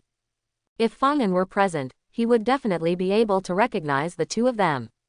One of them is Tai Mang, Tai Yong's father, and the other is Jingben Weizhong. Tai Mang growled at him, "What do you do for food? I gave you so much money, you can't even kill a kid." After Jingbian Weizhong heard what he said, he was not to be outdone and shouted with cold eyes, "Are you embarrassed to say that? I even suspect that you deliberately planned to kill us. You said that he was at most a Chunin level, but what happened? A dozen of my brothers who were sympathizers with me all died tragically. Each of them is my brother through life and death. Your 200,000 taels are not even enough for their burial expenses." Tai Meng's face became increasingly gloomy. What kind of bullshit brother could he, a traitorous ninja, have as a brother? Clearly here to extort money. "I'll give you another 1 million taels for their burial expenses." Jingbian Weizhong shook his head and stared at Tai Meng. "Those are my 15 brothers who have been through life and death. Their funerals must be done in a graceful manner. 100,000 taels per person is not much for burial expenses, right? For the sake of brother, I paid for the 200,000 taels you gave me before. You can give me another 1.3 million taels. That's enough." "That's too much." Tai Meng clenched his fists, his face extremely gloomy. "I'm too greedy and I don't know how I'll die if I'm careful." Jingbian Weizhong was stunned for a moment, then looked up to the sky and laughed. "Ha ha ha, you have been a guard dog leg for a while, do you really think of yourself as a human being? 1.5 million taels, if you don't have one tael, you will die. I'll burn it for you. A genin dares to talk to me like that. He's looking for death." Weizhong by the well showed murderous intent, and when he raised his hand, 5 or 6 shurikens flew out toward Tai. Clang! A figure appeared in front of Tai Meng in an instant, using the kunai in his hand to knock the shuriken away. The traitorous ninja is indeed unreliable. His employer would dare to kill him. A noble arena immediately stood the kunai in front of him and took a cautious step back. "Who are you?" "Kill your person." The man quickly formed seals with his hands. Water style shui turbulent waves. A large amount of water spurts out from his mouth and attacks the opponent. Jingbian Weizhong also made seals quickly. Earth style wall. An earthen wall quickly protruded from the ground in front of him. When the water hit the earth wall, it spread out and flowed to the ground, with a pitifully small impact. Jingbian Weizhong chuckled and said, "How dare you speak so brazenly? Show you what real water style is." He quickly changed the form of seals with his hands. Water style water dragon bomb technique. He used the water sprayed by the man to form a water-like dragon, which circled and rushed towards the man with its huge mouth open. Water style water dragon bomb technique. The man also used the same move. The two water dragons suddenly collided and exploded. At this time, Tai Meng on the side had completed the seal and suddenly attacked Weizhong beside the well. Water style water prison technique. The bursting water instantly gathered into a water ball and enveloped Weizhong by the well, making him unable to move. Jingbian Weizhong's expression changed instantly. He was unexpectedly attacked by a genin. His body trembled suddenly, as if he was trying to break free with brute force. The water prison technique seems to be broken. Tai Meng hurriedly shouted, "Captain, he is about to break free. Team leader, you are guard Captain Shimura Shunta." Jingbian Weizhong's eyes widened and he gave up struggling. Even though his Chunin level was relatively high, he had no confidence that he would be able to escape from Shimura Shunta's grasp. He understood everything why they could easily bypass Konoha's security forces. That was not something Taimang could do at his level, only Shimura Shunta could do it. Shimura Shunta looked at Tai Meng and said in a low tone, "What happened today was all your own doing, do you understand?" Tai Meng bowed deeply. "I understand." Immediately, a kunai pierced the water prison jutsu and pierced the chest of Weizhong by the well. After a while, the aqua blue turned to red. Until his death, Anobejong never figured out why a Jonin would assassinate a kid. Chapter 31. Today is the day before the Chunin selection exam. Feng'an called the Shui Yu sisters and all the members of Class 8 together, except Yu Hong. Everyone formed a circle and sat together. Inuzuka Kiba asked anxiously, "Feng'an, why do you have to call us all here? I also want to practice hard with Orochimaru for a whole day." Fenghua also nodded. "My sister and I have the same plan today. If you don't have anything important to do, look at me, see if I can scold you to death." She originally wanted to beat him to death, but thinking that she couldn't beat him, she changed her words temporarily. Feng'an raised his eyebrows lightly. "Curse me to death. Funny. I'm a man who can do anything with his temperament." Inuzuka Kiba patted Fenghua on the shoulder and said with a smile, "Don't worry, I will help you beat him." Fenghua curled her lips. "Forget it, you might as well be Orochimaru." "Woof," Orochimaru yelled, got out of Inuzuka Kiba's arms, jumped into Fuka's arms and rubbed against him. It made Fenghua giggle. Inuzuka Kiba glared at Orochimaru fiercely. Only he understands the mentality of Orochimaru, a perverted dog, who is enjoying himself at this moment. During this time, Shui Yu and Fenghua often trained and competed with Inuzuka Kiba and the others.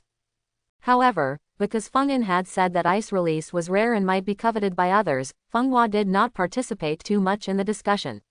She came here more to be able to play Orochimaru.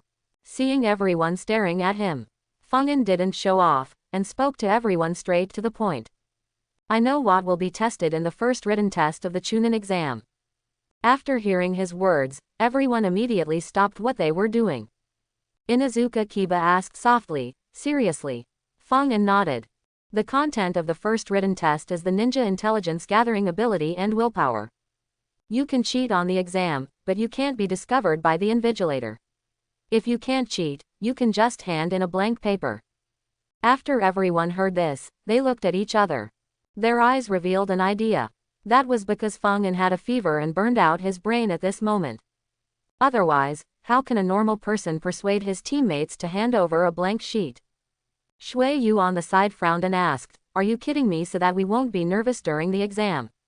"No, I'm serious." Feng'an's calm expression showed no signs of fluctuation. "If you don't know how to do it, you have to do it forcefully, and you will be eliminated. As long as you don't do it, you can't go wrong. Once you do it, you can't make mistakes. Collecting wrong information is the most fatal." Everyone looked thoughtful. What he said does make sense, but the premise is that the exam really tests the ninja's intelligence gathering ability. If not, all this analysis is meaningless. Aburame Shino, who had been silent, asked, where did you know the content of the exam? What he asked was exactly the doubt in everyone's mind. Fangin shook his head. I can't tell you. I have read the script a long time ago, and it is hard to believe no matter what I say. He has a good way to convince them, and although they may remain skeptical now, they will understand the truth and lies later. You will understand on the day of the exam. The examiner for the first session is Morino Ihiki. He will introduce the exam rules. Everyone is worth 10 points, and a point deduction system is adopted. 1 point will be deducted for each wrong question, and 2 points will be deducted for cheating. And when the exam goes on for a while, he will announce the 10th additional question, and you can choose whether to answer it or not. If you choose not to take the exam, your scores will be cleared and your teammates will be eliminated. If you choose to answer and answer incorrectly, you will permanently lose your qualifications to take the exam and become a genin for the rest of your life. Everyone didn't know what to say for a while. At this time, Kiba Inuzuka on the side suddenly asked, "Who is Morino Ihiki?" Everyone shook their heads. Only Aburame Shino on the side adjusted his black sunglasses and said, "He is the leader of the torture team of the Konoha Intelligence Agency. He is a sadist who is responsible for torture of enemies to obtain information. It is said that he looks very ferocious." Fangin smiled. He does look quite scary, and there are several scars on his face. Then Fangin stood up. Whether you believe me or not, I hope only a few of us know about this. Inuzuka Kiba asked, "Where is Kurenai-sensei?" Fangin shook his head. If word gets out that the test content is leaked, everything I said today will be in vain. He did not directly answer Ya's question, but he had already let everyone know that only a few of them knew about it. Let's all do our own thing in the rest of the time. After Fangin finished speaking, he held Hinata's little hand and left. After seeing this, Inuzuka Kiba was filled with jealousy. Then he turned to look at Fanghua, scratched his head and said with a smile, "Fanghua, let's train together." Fanghua hugged Shueyu's arm. Fangin said, "Just hand in the blank. I want to go buy delicious food with my sister." Then she picked up the red pill and put it on the ground. "Go ahead, Wanzi, I'll bring you a bone next time." Akamaru stared at the distant figures of Fanghua and Shueyu, his big ears drooping. Inuzuka Kiba knelt down and nodded Akamaru's head. "Ooh, you are still the only one willing to accompany me." Akamaru made a human look of contempt. Then he peed next to him and ran away. Woof woof woof. Inuzuka Kiba, who could understand Akamaru's meaning, opened his eyes angrily. "You are really a big pervert with white eyes." Aburame Shino on the side looked indifferent, nodding his head from time to time. Fangin here. He took Hinata to a sparsely populated place.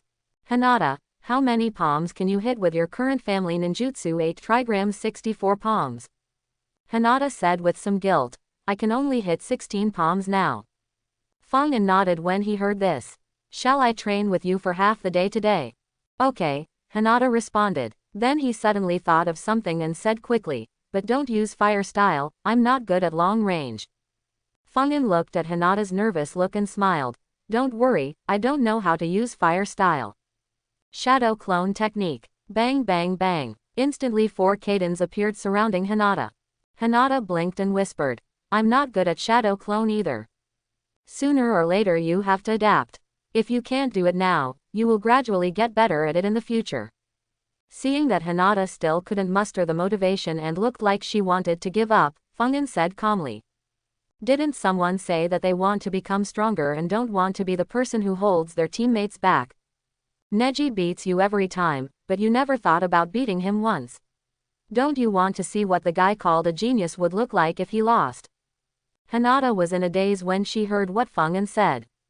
These words were what she would say from time to time when she and Fangin were together. She couldn't say these words to anyone else. Only by being by Fangin's side could she speak her true inner thoughts without any worries.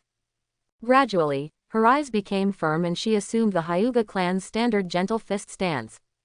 "Roll your eyes." The moment Hinata opened her Byakugan, she raised her palm and rushed towards Fangin. She wants to become stronger, and she also wants to be recognized by her father, and she doesn't want to always be the one protected by her peers. The two trained until night. At this time, Hinata's whole body was already soaked with fragrant sweat, and her arms were shaking. Hinata rushed forward again. Every time she took a step, her body felt extremely heavy, and her vision gradually blurred. As long as I can meet him once, just once.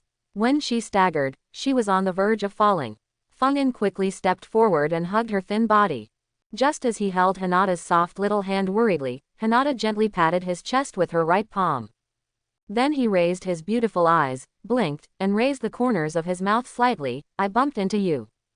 After that, she lost all strength and fell asleep on Fung'an's shoulder. Hinata's appearance reminded him that he had fallen asleep on Hinata's shoulder like this before. Fung'an smiled. Is it my turn to be a pillow this time? He carefully leaned against the tree and adjusted his position to make Hinata more comfortable. The next day, Chunin was at the exam site. Hinata's face was still feeling a little hot.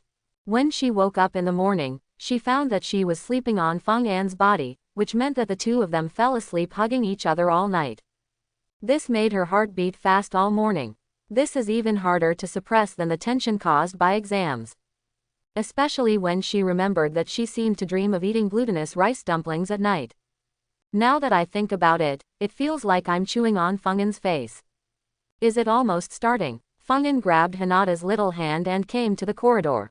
Hinata, who was holding her hand, blushed and asked, Fung'an, what's wrong? Fung'an leaned into her ear and whispered, there will be a confession scene here in a while.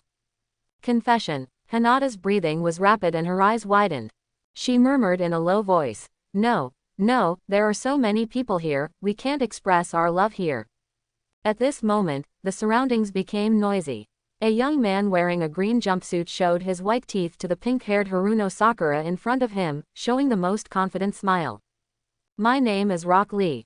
Please date me. Haruno Sakura had a dark look on her face. Absolutely not, your eyebrows are too thick. No. Rock Lee, wearing a green jumpsuit, had a sad look on his face, holding his hands on the wall to support his body that seemed about to fall. It turns out it's not Fung'an who wants to confess. Hinata realized that she might have misunderstood, and her face turned even red. She covered her face, not daring to raise her head to look at Fung'an. At this moment, a man and a woman came from a distance. It is Hyuga Neji and Tenten, members of the third team of Might Guy. Tiantian saw Xiao Li's empty body and asked curiously, Li, what are you doing? Not waiting for Xiao Li to cry and complain. Hyuga Neji's question on the side attracted his and Tiantian's attention. Hey, what's your name? Uchiha Sasuke slowly walked up to him with his hands in his pockets. He said coldly, before asking other people's names, you should state your own name first, right? Then the two looked at each other and left. Fung'an rubbed Hinata's head. Let's go, the confession is over. Hinata nodded and followed Fung'an. When she left with her head lowered, Hyuga Neji noticed her. Hinata-sama, but he didn't go to say hello to Hinata. Tenten followed his gaze and noticed Hinata's back. Is she the sister you mentioned, Hinata? Hyuga Neji did not respond to Tiantian's question, but simply said, let's go. Not long after, Fung'an saw Jackie-chan Yakushi Kabuto again in the classroom. He shook his head when he saw Yakushi Kabuto selling information with a harmless look. Very good at hiding. If I hadn't read the script myself, I would never have imagined that he would be the subordinate assigned by Orochimaru. Just when Fung'an was staring at him, Yakushi Kabuto also noticed him. Yakushi Kabuto walked towards Fung'an. He smiled and said, hello, do you need to buy information? Fung'an also showed a friendly smile. No, I have no money. Well, that's a pity. Yakushi Kabuto made a regretful expression and left. Fung'an, Hinata, Inuzuka Kiba, Aburame Shino, Shui Yu, and Funghua also arrived at classroom 301. Seeing Fung'an and Hinata holding hands, Funghua rolled her eyes at them. Be careful of contagious hand sweat. Fung'an chuckled. Some people are jealous, but I won't say who it is. Humph, am I jealous? Funghua rolled her eyes, smiled evilly and grabbed the two soft balls in front of Shuiyu. Although Shuiyu's softness was not great, it still attracted the attention of everyone present. It's hard to say who is envious now. Shuiyu was made to cry out by her sudden movement, and immediately grabbed Fenghua's ears in embarrassment. Making fun of your sister, right? Fenghua quickly begged for mercy. It hurts, I know I was wrong, sister. Hinata also noticed Fung'an's wide eyes. She looked at Shui Yu, then looked down at herself. She said to herself with dark eyes, "Does Feng'an like smaller ones?" Although the voice was low, Feng'an was very close to Hinata. Her words fell into Feng'an's ears word for word. This made him feel bad. If she doesn't clarify this, she may go astray in the future. He couldn't let Hinata have such dangerous thoughts. He quickly leaned into Hinata's ear and whispered, "I just like big ones. You must not follow the path of little Sakura and follow the smooth road." Hinata quickly covered her red face and nodded quickly like a chicken pecking at rice. Woohoo, let him hear it. At this time, she was happy and ashamed. Seeing Hinata nod, Feng'an felt more relieved. Then he glared at Fenghua fiercely. It was all her fault that he almost lost half of his happy life in the rest of his life. At this moment, a ninja who had been watching sideways walked up to Shui Yu. He said with a wicked smile, "Sister, do you want to cooperate with brother? Brother will take you to fly. Fly yourself." Fenghua on the side kicked him in the butt. The ninja who was kicked was not angry at all. He chuckled, "I almost forgot that I have a sister. Let's do this, you two cooperate with me, and my brothers will take you two to fly together in the team competition." Fenghua was so angry that she kicked him again. However, this time the other party saw through it and grabbed her kicked leg.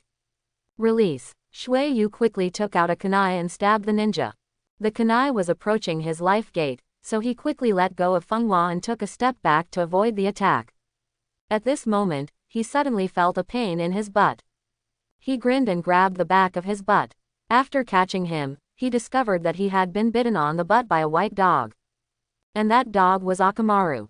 He suddenly became furious, grabbed Orochimaru's neck and raised it high, asking, "Whose dog is this?"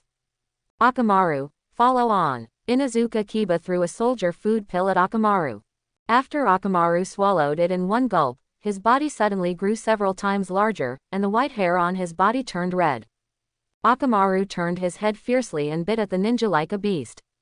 He was no longer as calm as before. When Orochimaru was about to bite him, he shouted in panic, "Big brother, second brother, help me." In an instant, two men jumped over from the back row holding kunai. "Don't be afraid, third brother. Brother will protect you." The two people suddenly jumped out, and before Orochimaru could react, he was stabbed by them. Orochimaru. Inuzuka Kiba was furious and used the beast-like ninja technique to rush towards the two of them, vowing to tear each other into pieces. Seeing Inuzuka Kiba charging towards him, the three of them seemed to have expected it. "You are the third teammate who forms a team with them, right? If we destroy you, they will naturally have no choice but to cooperate with us." Gaga. The three of them immediately threw the kunai at Inuzuka Kiba at the same time. The tail of the kunai was impressively tied with a detonating talisman. At this time, Inuzuka Kiba was in the air and it was impossible to avoid it. Fenghua and others shouted, "Teeth." The people who had been watching with cold eyes shook their heads. "This kid is too young, doesn't he know that the fight has already started at this time? He's going to be the first one to die." Just when kunai was approaching Inuzuka Kiba, Shino and Feng'an took action at the same time. Insect summoning. Wind-style great breakthrough. Countless bugs were seen surrounding Inuzuka Kiba, forming an effect like a body armor. Feng'an, on the other hand, blew an 8-level strong wind from his mouth at the flying kunai. The power of the wind is amazing.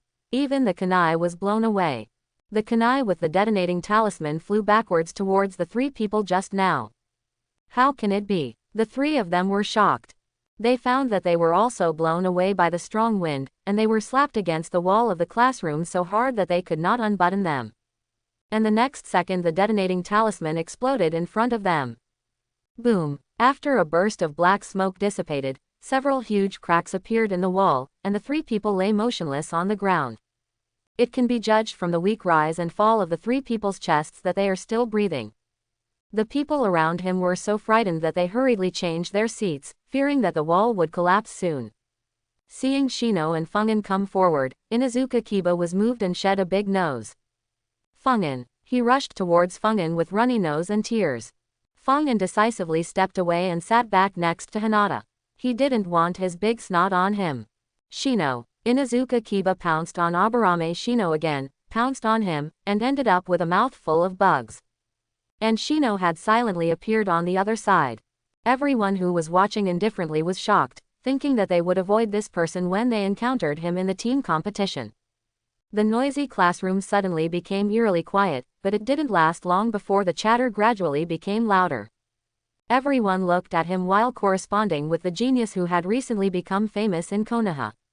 Is he Neji, the white-eyed genius of the Hyuga clan, or Uchiha Sasuke?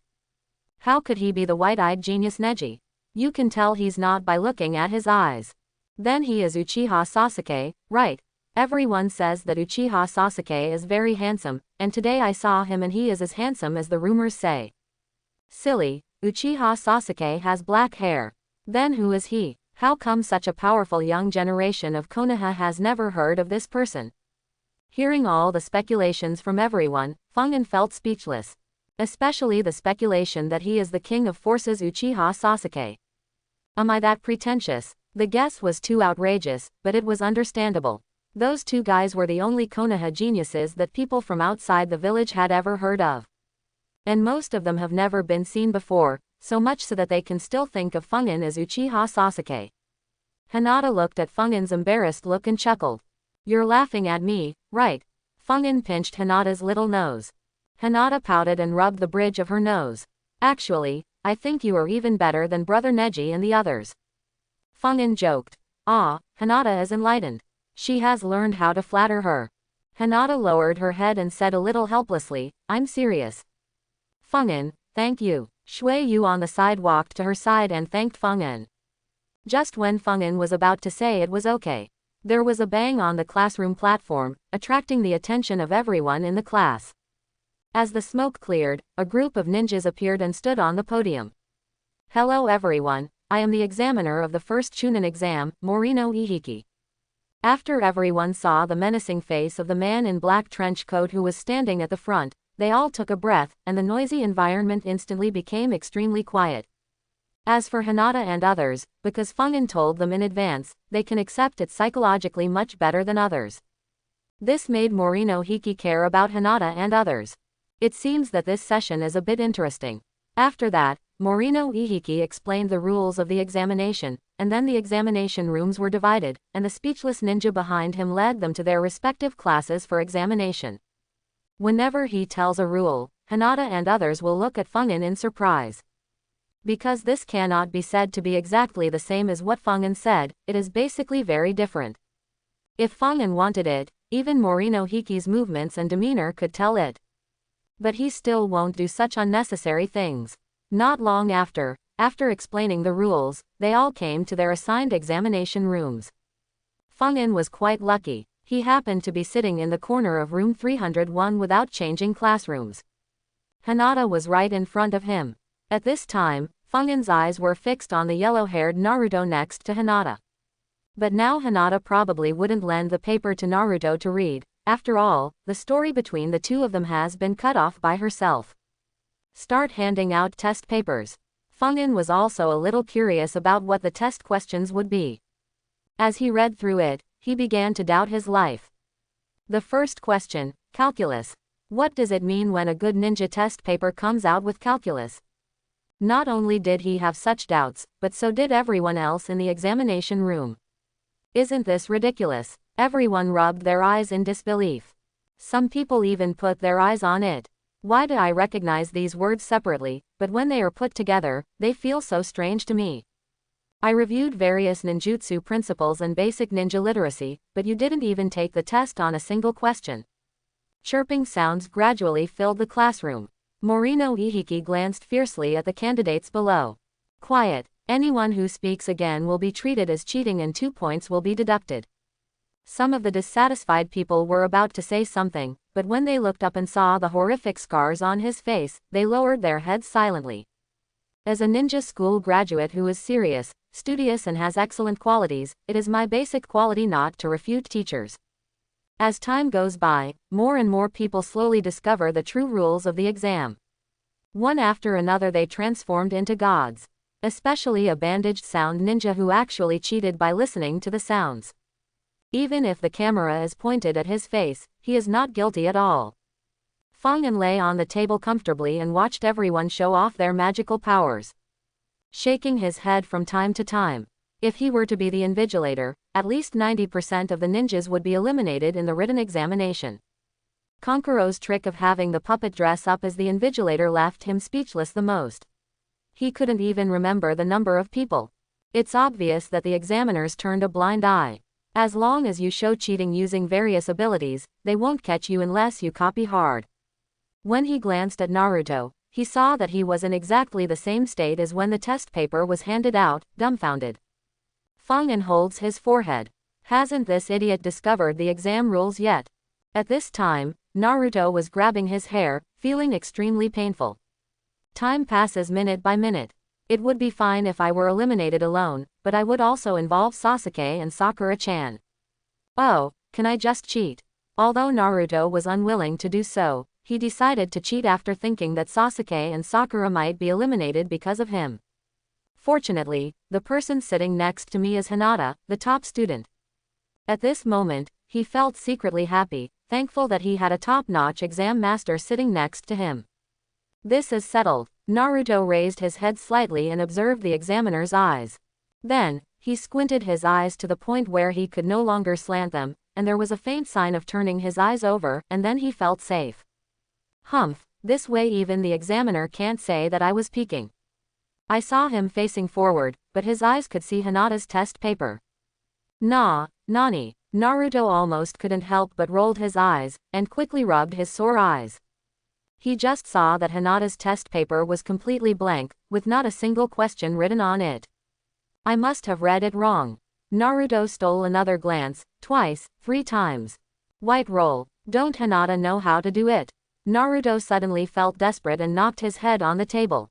The noise startled the cheating man and he gave Naruto a nasty look. Hinata looked at the test paper when she got it. Although the questions were difficult, she had been exposed to such questions at home and had some ideas for solving them. But she only has a 99% chance of getting it right, not 100%, it's too unstable. She remembered again what Fungin said to everyone the day before. If you're not sure, don't do it. If it's good, you won't deduct points. She nodded and chose not to do it. What if she did it wrong? Still, the white paper is the safest. When the exam time reached the second half, Morino Ihiki stood up. Now, there is a 10th question. You have to choose whether to answer it. If you choose not to answer it, you will get 0 points, and the 2 people in the same group will also be eliminated. If you choose to answer but fail to answer correctly, you will be permanently disqualified from taking the Chunin exam in the future. When everyone heard this, they all had troubled expressions on their faces. Under great pressure, some people gradually gave up on taking the exam and left with regret. Hinata's heartbeat was also racing. If Fungin hadn't told her the rules in advance, she would most likely give up at this time. Before knowing the topic, no one is sure whether they can get it right, and the unknown brings the greatest psychological pressure. Naruto saw more and more people leaving, and he kept shaking his legs. Fungin looked at Naruto's expression of being unable to hold back, and slowly covered his ears. He knew that Naruto was going to use the ultimate senjutsu mouth escape. Under Naruto's words, everyone who had not left the scene was so inspired that they stood up and sat down again. Morino Hiki took a deep look at the yellow-haired Naruto. He looked at the time again and nodded to the proctors around him. Congratulations to everyone here for successfully passing the first written test. Morino Ihiki smiled kindly. Just when everyone felt like they were dreaming, Fungin stared at the window with his eyes wide open. Coming soon. He didn't want to miss the details of the beautiful scenery that were not given at the time. The window was smashed with a bang, and the kunai flying in attracted everyone's attention, except Fungin. He knew that the big one was yet to come. At this time, he held his breath and his eyes widened without letting up for a moment. I saw a woman's figure jumping in from the window. The ball was seen before the person arrived. Mitarashi Anko only wore a brown cloak with black fishnet underwear underneath. The 2 soft, snow-white balls in front of her were even worse than Yuri's red ones. Fungin couldn't help but sigh. Anko is the clearest view of the northern hemisphere he has ever seen. Everyone was also attracted to her. But only Fungin saw the ultra-clear 4K real fleshy picture just now, and the others could only imagine the northern hemisphere under the cloak in their minds. As the curtain behind the kunai fell, it was clearly marked with a big Mitarashi Anko ginseng. Anko introduced himself loudly. "Hello everyone, I am Mitarashi Anko, the examiner of the second exam. Come with me." Following her loud howl, many people who were dumbfounded glanced at Anko resentfully. "Why does it feel different when you talk?" Anko looked at the atmosphere and seemed to have messed up the situation. She coughed lightly. "Everyone, go back and have a good rest. Meet at the designated location for the second exam tomorrow." As the candidates dispersed, Fungin and Hinata also gathered with Shuiyu and the others. Everyone asked about the exam situation, and then they discovered that everyone had handed in blank papers. Fungin said a little faintly, "I turned out all the papers were blank." "Ah, didn't you tell us to hand in a blank paper?" "Forget it, it should be fine." Fungin was a little frightened when he thought that when he collected the papers, there would be blank papers submitted by 6 or 7 people. If the results didn't count, it would be a big problem. Feng Hua asked angrily, "Tell me, is anything going on?" The examiner announced that I passed, it's okay. Even if Fungin said this, everyone would not be able to sleep well tonight. On the other side, Morino Ihiki was collecting the test papers and saw a blank paper with only her name written on it. Uzumaki Naruto. Is it that yellow-haired brat from before? He actually passed with a blank test. Has he already seen through that this exam is to test the ninja's character? Then he saw that the one next to him was also a white scroll. It seems there are many good observant ninjas this time. However, as he gradually withdrew, his face became darker and darker. He saw the third white scroll, the fourth white scroll, the fifth white scroll.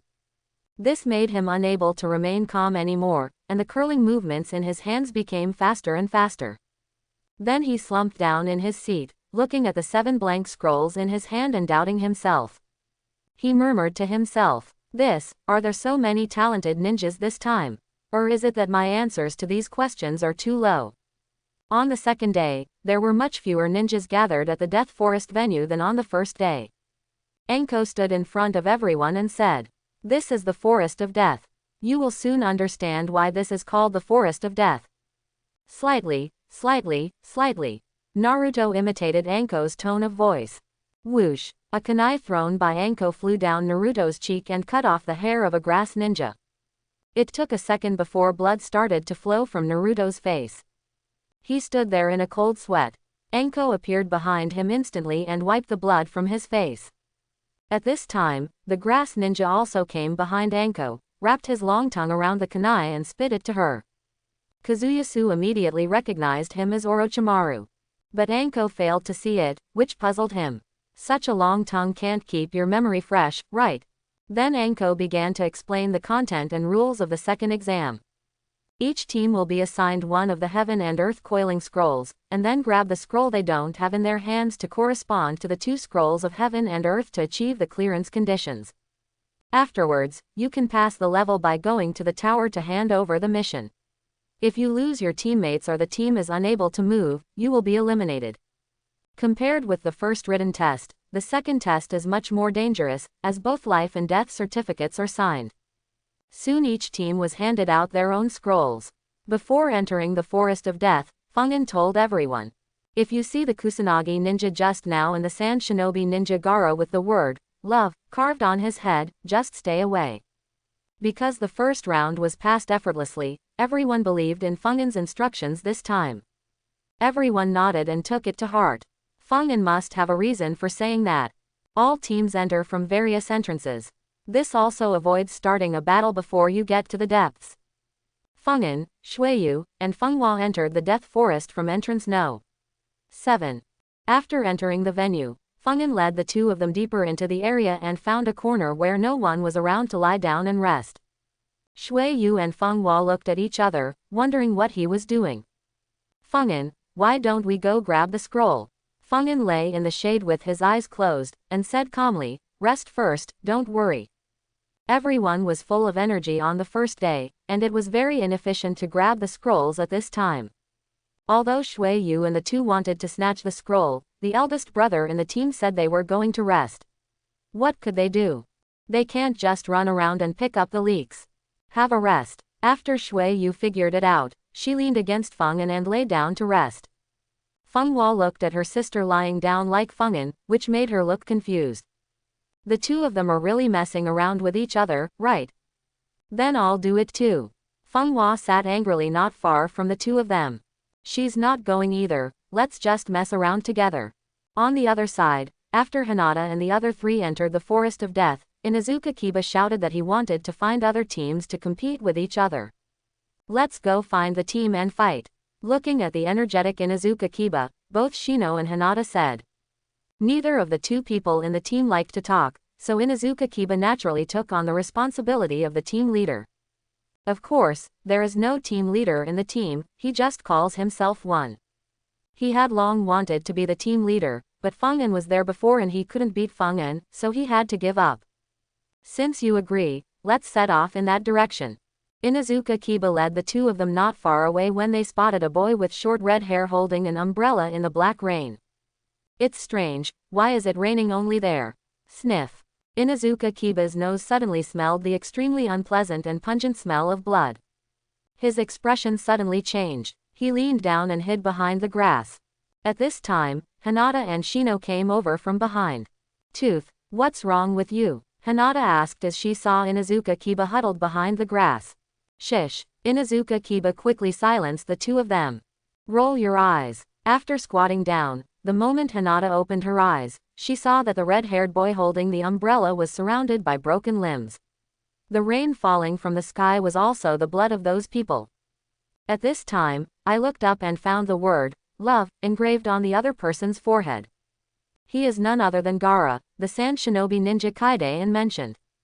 She also discovered that the direction the other person was staring at was the grass where they were hiding at the moment. What to do? Hinata trembled all over and quickly covered her mouth to prevent herself from making any sound in fear.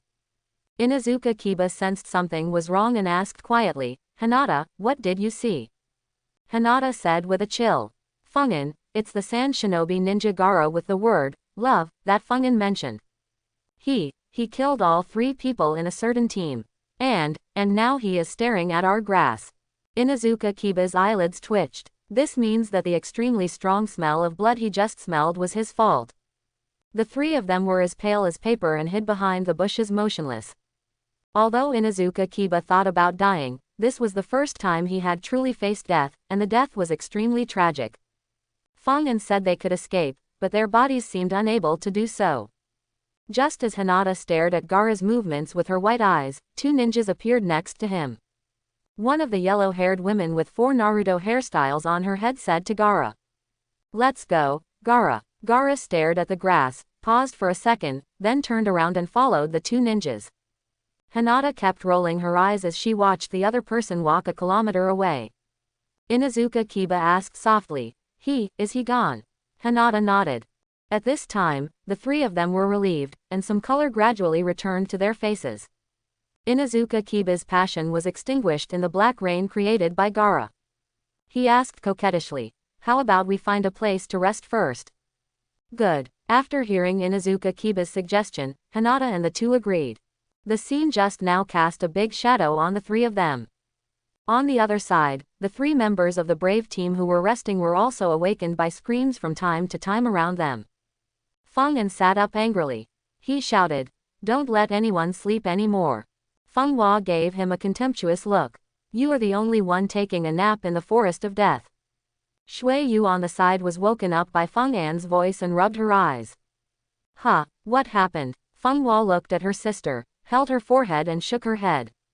Here's another one that's even more heaven-defying. At this time, several people who screamed were already unconscious on the ground. A man was groping for the scroll on their bodies, and suddenly he heard a low shout from the side, which frightened him. Then he glanced over and saw a man looking at him with an evil look. His expression changed, he grabbed the scroll on the man and ran away. At the same time, he shouted to the two teammates beside him, brothers, run. There are 3 old sixes here. They just want to grab a sky scroll and then go to the tower to hand it over and clear the level. Seeing that the 3 of them knew each other like this, Feng'an didn't care about them disturbing his nap. Sleep. Then he closed his eyes and lay down again. Feng Hua walked up to Feng'an angrily and kicked him. You let go of such a good opportunity. They fought with another team just now. As long as we put in a little effort, wouldn't we be able to get 2 scrolls? Feng An frowned and rubbed the area where he was kicked. There are still many opportunities ahead. There is a faster way to pass the level, just go to the place where the tower is and wait for someone to give you the scroll. For other people, it may be too arrogant, but Feng An just has an accurate understanding of his own strength. In this forest of death, no one can threaten him except me, one-tail Shukaku, who goes berserk. Feng An is waiting for an opportunity to show himself and let Hyuga Hiyashi see his potential. This is what he actually took the Chunin exam for. Now he just needs to recharge his batteries, and when the teams are exhausted from fighting with each other, he will stop at the tower with a full posture and complete half of the purpose of this competition. Feng Hua, it's okay. It's all because of him that we can pass the first exam without risk. I believe he also has his own plan for this level. Shui Yu twisted her body and adjusted to a more comfortable position. Feng Hua rolled his eyes at her. I think you are fascinated by him. The 3 people in the team that just ran away looked at each other blankly at the 2 earth scrolls in their hands. One of the burly men said depressedly. We worked together for nothing. Another man's eyes flashed shrewdly. Why didn't the team there just chase us? There is only one possibility, and that is that even if we have residual health, they are still not strong enough to snatch our scrolls. They may not have left yet, let's rush back right now. Following his analysis, the 3 of them immediately put away the 2 earth scrolls and rushed back. When Feng was sleeping soundly, the 3 ninjas came back here again. One of them shouted to Feng An and the others, hey, hand over the scroll. Feng An clenched his fists and became a little angry. Why is it you again? The man thought he hadn't heard clearly, so he repeated it again. Hand over the scroll and spare your lives.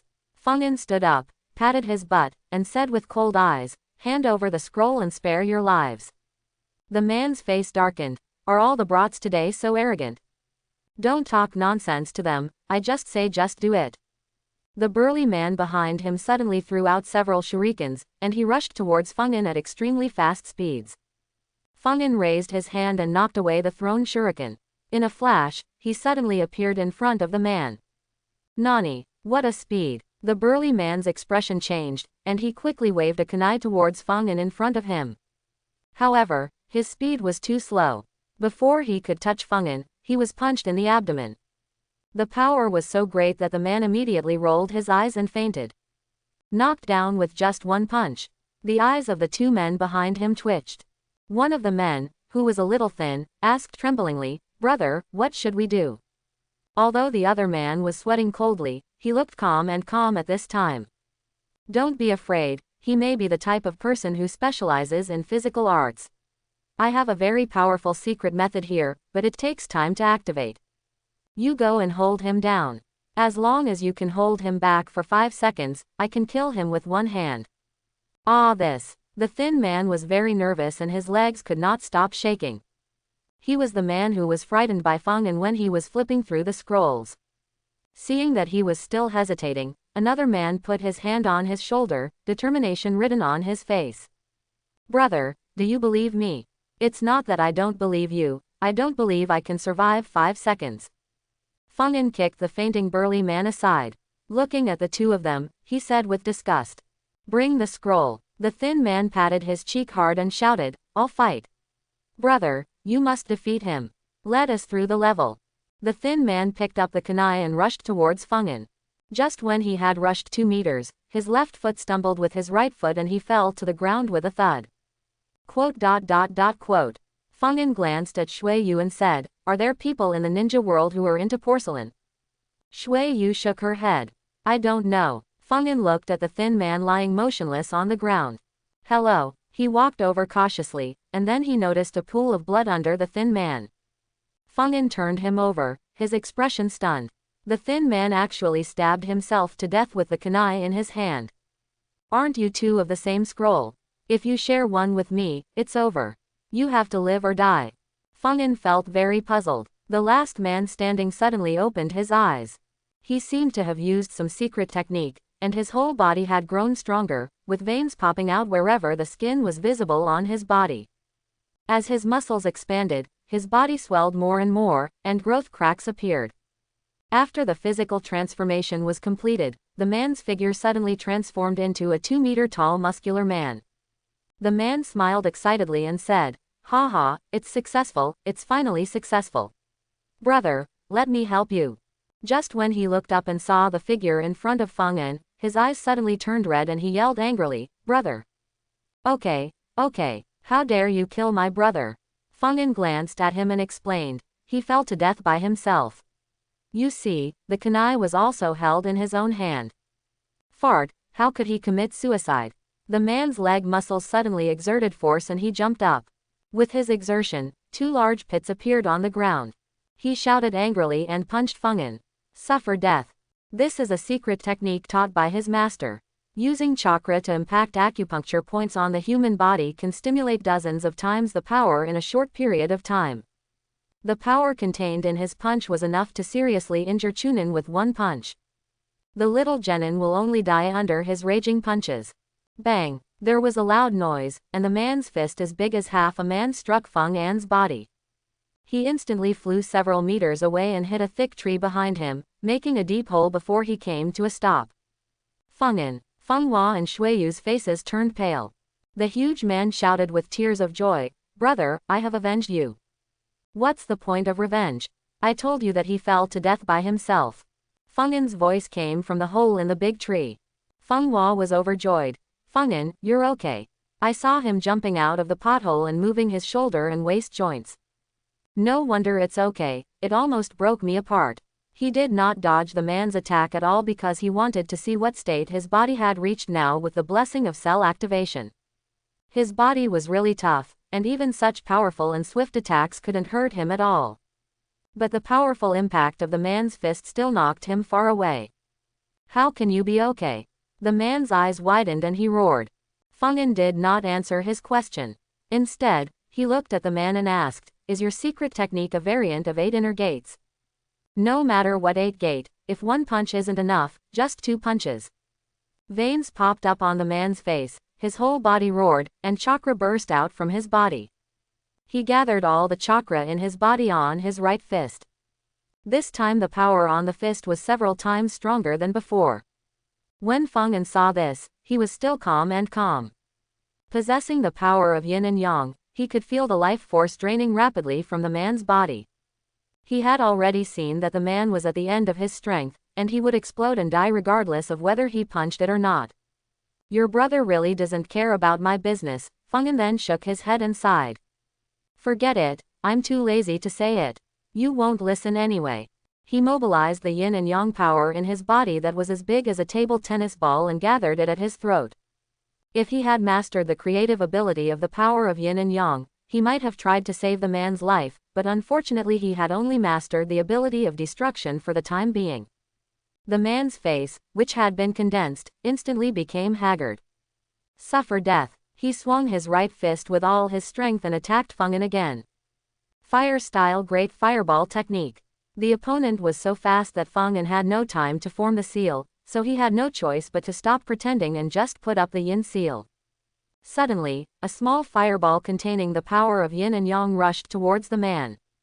When the man who fell into madness saw a fireball as big as an egg, he punched it without any thought of avoiding it. However, the moment his fist touched the flame, it made a sizzling sound. In an instant, his fist and forearm were pierced by the fireball. Wind-style Firewind Palm. The wind force in Feng An's hand blew towards the fireball. The fireball propelled forward instantly, piercing straight through the man's heart.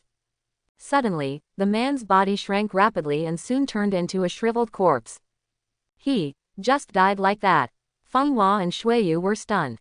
Feng An glanced sideways at the burly man lying on the ground shaking his body. He said calmly, "Bring the scroll." Feng An's words and knew that the other party knew that he was awake. The man sat up and tremblingly took out 2 earth scrolls from his arms. After Feng An took the scroll, the man quickly knelt on the ground and kowtowed. Don't kill me."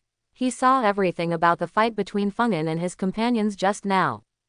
The strength exuded by his companion was already extremely terrifying, but in the face of such a secret technique, the young man in front of him still acted calm and indifferent. With a raised hand, he crushed his bones and scattered them into ashes. Such strength made him no longer dare to resist or escape. His survival instinct made him kneel on the ground and surrender to the red-haired boy in front of him. After Feng Yin took the scroll, he ignored him and returned to Shui Yu. Shui Yu, the scroll on your body is the scroll of heaven, right? Shui Yu was in a trance. The scene just now made her unable to let it go for a long time. She knew that Feng Yin was already very strong, but she really didn't expect him to be so strong. This is not the first time that her understanding of Feng Yin has been refreshed. It seems that he will become stronger every time he takes action. She knew that the gap between her and him would only get wider and wider, until the two of them were as separated as clouds and mud and there would be no more intersection. Thinking of this, Shui Yu couldn't help but her eyes dimmed. Well, it's the scroll of heaven. She took out the scroll on her body and looked at the word, Tian, on it, but there was no joy as she imagined. Maybe it's because I don't feel involved at all. Sister, Feng Yin, let's go to the designated tower to hand over. When Feng Hua thought that her team could pass so quickly, her face was filled with uncontrollable excitement. Shui Yu nodded mechanically. Feng Yin scratched his head and followed Feng Hua. He was a little depressed. He collected the earth coiling axis so quickly that he didn't know what reason he should use to prevent the two from handing over. The goal of showing off my skills in front of the invigilator has not yet been achieved.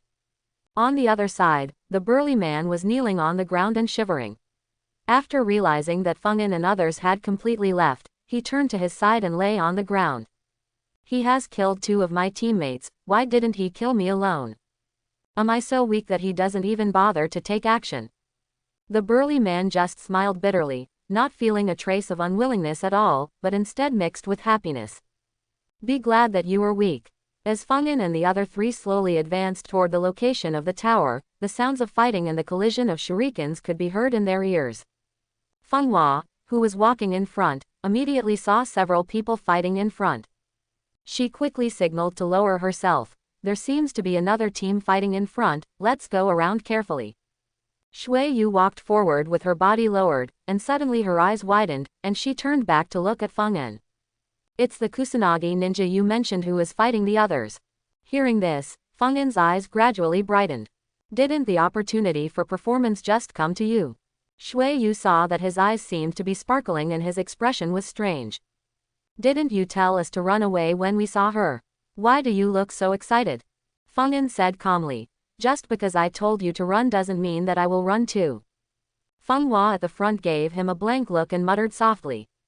I don't know anyone who was punched in the tree just now and couldn't be pulled out. Feng Yin thought hard and finally thought of a good way to stop them from going to the tower to hand over for the time being. Feng Hua, wait, we will hand over later. Why, we still have plenty of time now, so I'll tell you all about the content of the last exam in advance. The last individual test is 1v1. We are here to observe the battle between them.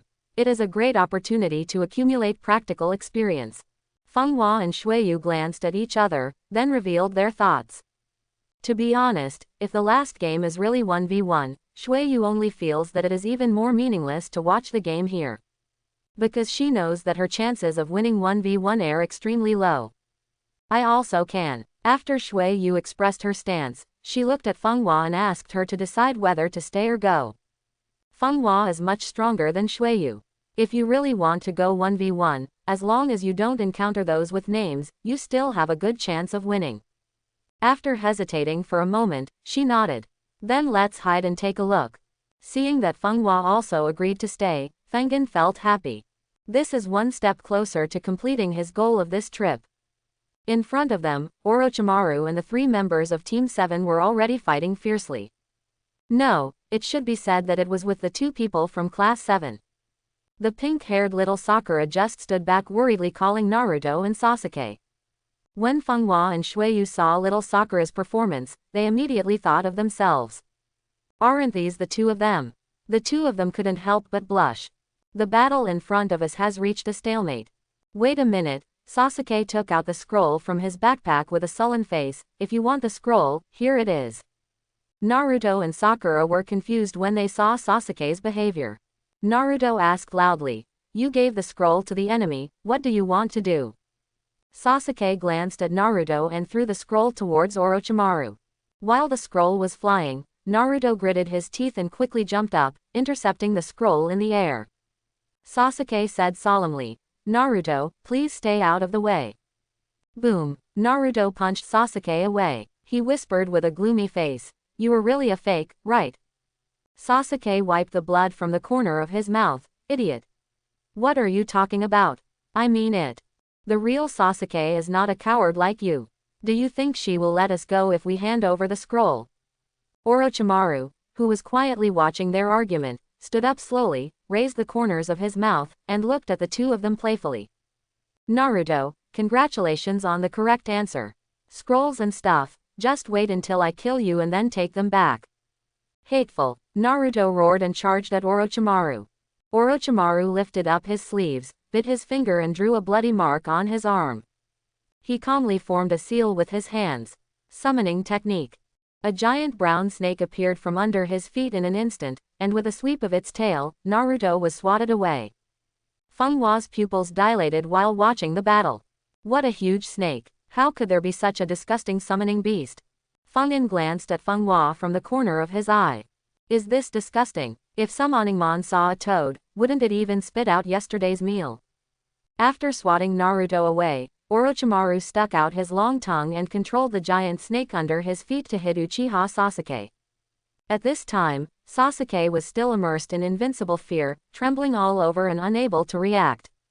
Just when the giant snake was about to hit Sasuke, Naruto, who had collected 9 tails rent, stepped in front of Sasuke. He leaned against the giant snake and stabbed the giant snake's mouth fiercely with his kunai. Then he slowly raised his head and smiled at Sasuke. "Hey, you're not hurt, are you? You're a coward." While Sasuke was stunned, Orochimaru stretched out his 5-meter-long tongue and wrapped it around Naruto, pulling him in front of him. Naruto struggled in the air. "Let me go, dead snake demon. 9 tails boy. Even the seal has emerged. I'll reinforce it for you." Orochimaru ignored the fist he was pumping in the air. Instead, the palms are spread out, and the 5 kinds of purple chakra gradually appear on the 5 fingers: gold, wood, water, fire, earth. 5 elements seal. Orochimaru struck Naruto in the stomach, strengthening another sealing technique on top of his original seal. Naruto's 9 tails vertical pupils were gradually replaced by blue pupils. When the power of 9 tails was sealed, he also fainted due to excessive chakra consumption. Orochimaru stared at Naruto, raised the corners of his mouth slightly, and flicked his long tongue back hard.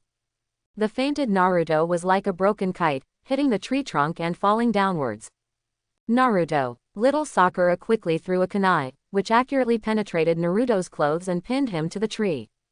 Afterwards, under the attack of little Sakura's lips and tongue, Sasuke was finally knocked awake by his mouth. "I'm not a coward." After recovering, Sasuke instantly activated the second Magatama Sharingan and stared at Orochimaru. Orochimaru dispersed the summoning beast, stuck out his tongue and licked his nose, and chuckled, "Let me try your strength." The two faced each other in hand-to-hand combat. Feng Yin looked sleepy, nodding his head from time to time. Not long after, Feng Hua noticed his abnormality and gave him a contemptuous look. "Hey, didn't you say you want us to gain experience? Why did you fall asleep again?" "What?" Feng Yin woke up instantly. Shui Yu quickly covered his mouth to silence him. Feng Yin then remembered that they were lurking now. "Who?" Orochimaru's eyes were cold, and he spit out a kunai from his mouth and flew towards the grass where Feng Yin was hiding. Feng Hua was shocked. "Oh no." She quickly condensed chakra, and an ice crystal gradually appeared in front of her. Clang! Feng Yin rushed out and slapped the kunai away. He looked straight ahead and moved his lips slightly. "Don't expose your ice escape in front of him." Orochimaru stared at Feng Yin with cold eyes. Where did the mouse come from? Sasuke and little Sakura also glanced at Feng Yin. After seeing his face clearly, little Sakura covered her mouth and exclaimed, "Feng Yin. Why is he here?" Sasuke said calmly, "Do you know him?" "He is Feng Yin, we are in the same class." Sasuke frowned. Feng Yin, the one who is as good as Naruto. After he remembered it, his brows tightened even more and he stopped looking at Feng Yin. In his opinion, people without self-awareness who dared to peek are simply seeking death. Sasuke threw a shuriken at Orochimaru and rushed towards Orochimaru. This is not a battle that a jockers like you can participate in. Hide quickly. Feng was startled when he heard this. Worried about me? You are a very nice person. Orochimaru also attacked Sasuke again, but as long as Feng didn't hinder him, he didn't bother to care at this time. Feng Hua whispered behind him, let's escape now. Escape? He cares about me so much. How could I escape? He is my best friend in ninja school. Feng shouted, pretending to be angry. He didn't want to leave. This was the time to show off his abilities. It's just that the previous plan was to cut Orochimaru's neck when Orochimaru was planting the curse seal, but now he was forced to implement the plan in advance. Feng Hua and Shuiyu had strange expressions on their faces. Does he still have such a helpful side? Hearing his loud words, Sasuke mentally cursed him as another hot-blooded idiot. And, who are your best friends? I don't even remember us talking. I'm coming, sass. Feng Yasu jumped up and threw his shuriken at Orochimaru's back. Feng Hua and Shuiyu looked at each other. Sister, what should we do? He's been the one doing the hard work so far, so just listen to him. Feng Hua nodded. She watched the battle situation carefully, and once the situation went against Feng, she rushed out to rescue Feng. Orochimaru quickly dodged the two men's attacks. The dark rat should hide in the corner and tremble. Orochimaru wrapped around the tree trunk and moved like a snake, and quickly rushed in front of Feng, spitting out the blue pheasant sword from his mouth. Idiot, didn't I tell you to run away? Sasuke shouted angrily and threw his shuriken in Orochimaru's direction. But he was moving so fast that his shuriken couldn't hit him at all. Orochimaru opened his mouth wide, rolled his tongue around the Kusanagi sword and stabbed Feng in the throat. This unexpected blow was extremely fast. If Feng hadn't known that he had such a hand, he would have been pierced without reacting in time. With the blessing of cell activation, although his body could withstand the shuriken, he was not confident enough to test whether it could withstand the attack of the Kusanagi sword, a sacred weapon. With a sudden burst of speed, he quickly turned sideways and reached out to grab Orochimaru's long tongue. Instantly cut it off with a hand knife. The moment the force of yin and yang touched his tongue, it broke into two pieces. Orochimaru retracted his tongue painfully. Rats. Feng threw away half of Orochimaru's tongue with a look of disgust. He quickly cast a simple sealing technique on the Kusanagi sword to prevent him from being summoned back by Orochimaru again. Since you already called me a rat, is it okay if I give you a Kusanagi sword? He turned around and pocketed the Kusanagi sword. Sasuke on the side looked at little Sakura with a confused expression. Is he really that Feng? Probably. Orochimaru narrowed his eyes and stared at Feng, thinking. If he uses all his strength, once Sarutobi Hiruzen notices it, it will definitely affect his final plan. The test ends here, Uchiha Sasuke. He chuckled sinisterly and quickly formed seals with his hands. It stretched out its long neck and flew towards Sasuke. In an instant, he crossed 10 meters and bit Sasuke's neck. Good chance. Maple Yasu slashed at Orochimaru's neck with his Kusanagi sword. Sasuke. Little Sakura stood aside with her trembling legs, watching blankly as Sasuke was bitten. Stab him in the neck with kunai. Feng Hua looked more anxious than her in the grass. Base. Even though the Kusanagi sword in Feng's hand was sealed, it was still as sharp as iron and cut off easily when it touched Orochimaru's neck. When Feng Hua and Shuiyu saw this scene, they exclaimed, "Success!" Everyone present breathed a sigh of relief, except Feng. He knew that Orochimaru was unkillable. He quickly stabbed the decapitated Orochimaru's body. Puff! Orochimaru's body was easily penetrated by the Kusanagi sword from the heart. So easy. Wrong. His expression changed, and he quickly turned around and jumped towards Sasuke.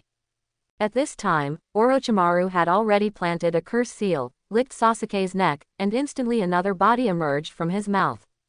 He looked at Feng, who was rushing towards him from the air, and said coldly, "Red-haired mouse, I remember you." He left a word and crawled around the tree trunk like a snake, disappearing from everyone's sight in an instant. Sasuke. Little Sakura quickly supported Sasuke, who looked in pain. Feng looked at the deflated Kusanagi ninja's head. The goal has been achieved. Feng looked at the crying little Sakura and said calmly, "Sasuke is fine. He will wake up by himself in a day." Sakura wiped the tears from her eyes. "Thank you for saving us, Feng. It doesn't matter, we are classmates. By the way, do you still owe me a bet? Fungin looked at little Sakura with a wicked smile. Little Sakura's face instantly turned red. No, you didn't do it yourself at that time. Since that bet failed, she has been worried about when Fungin will implement the bet on her. As a result, she never saw Fungin again after she was assigned to the 7th team and started training and performing tasks. Unexpectedly, when they met for the second time, Fungin was already walking in front of them. She asked with some anxiety, Do you still want to do it now? Fungin looked at her poor and not rich place and shook her head. Just kidding with you. Then he jumped down from the tree with the head of the Kusanagi ninja and landed in front of Feng Hua and the others.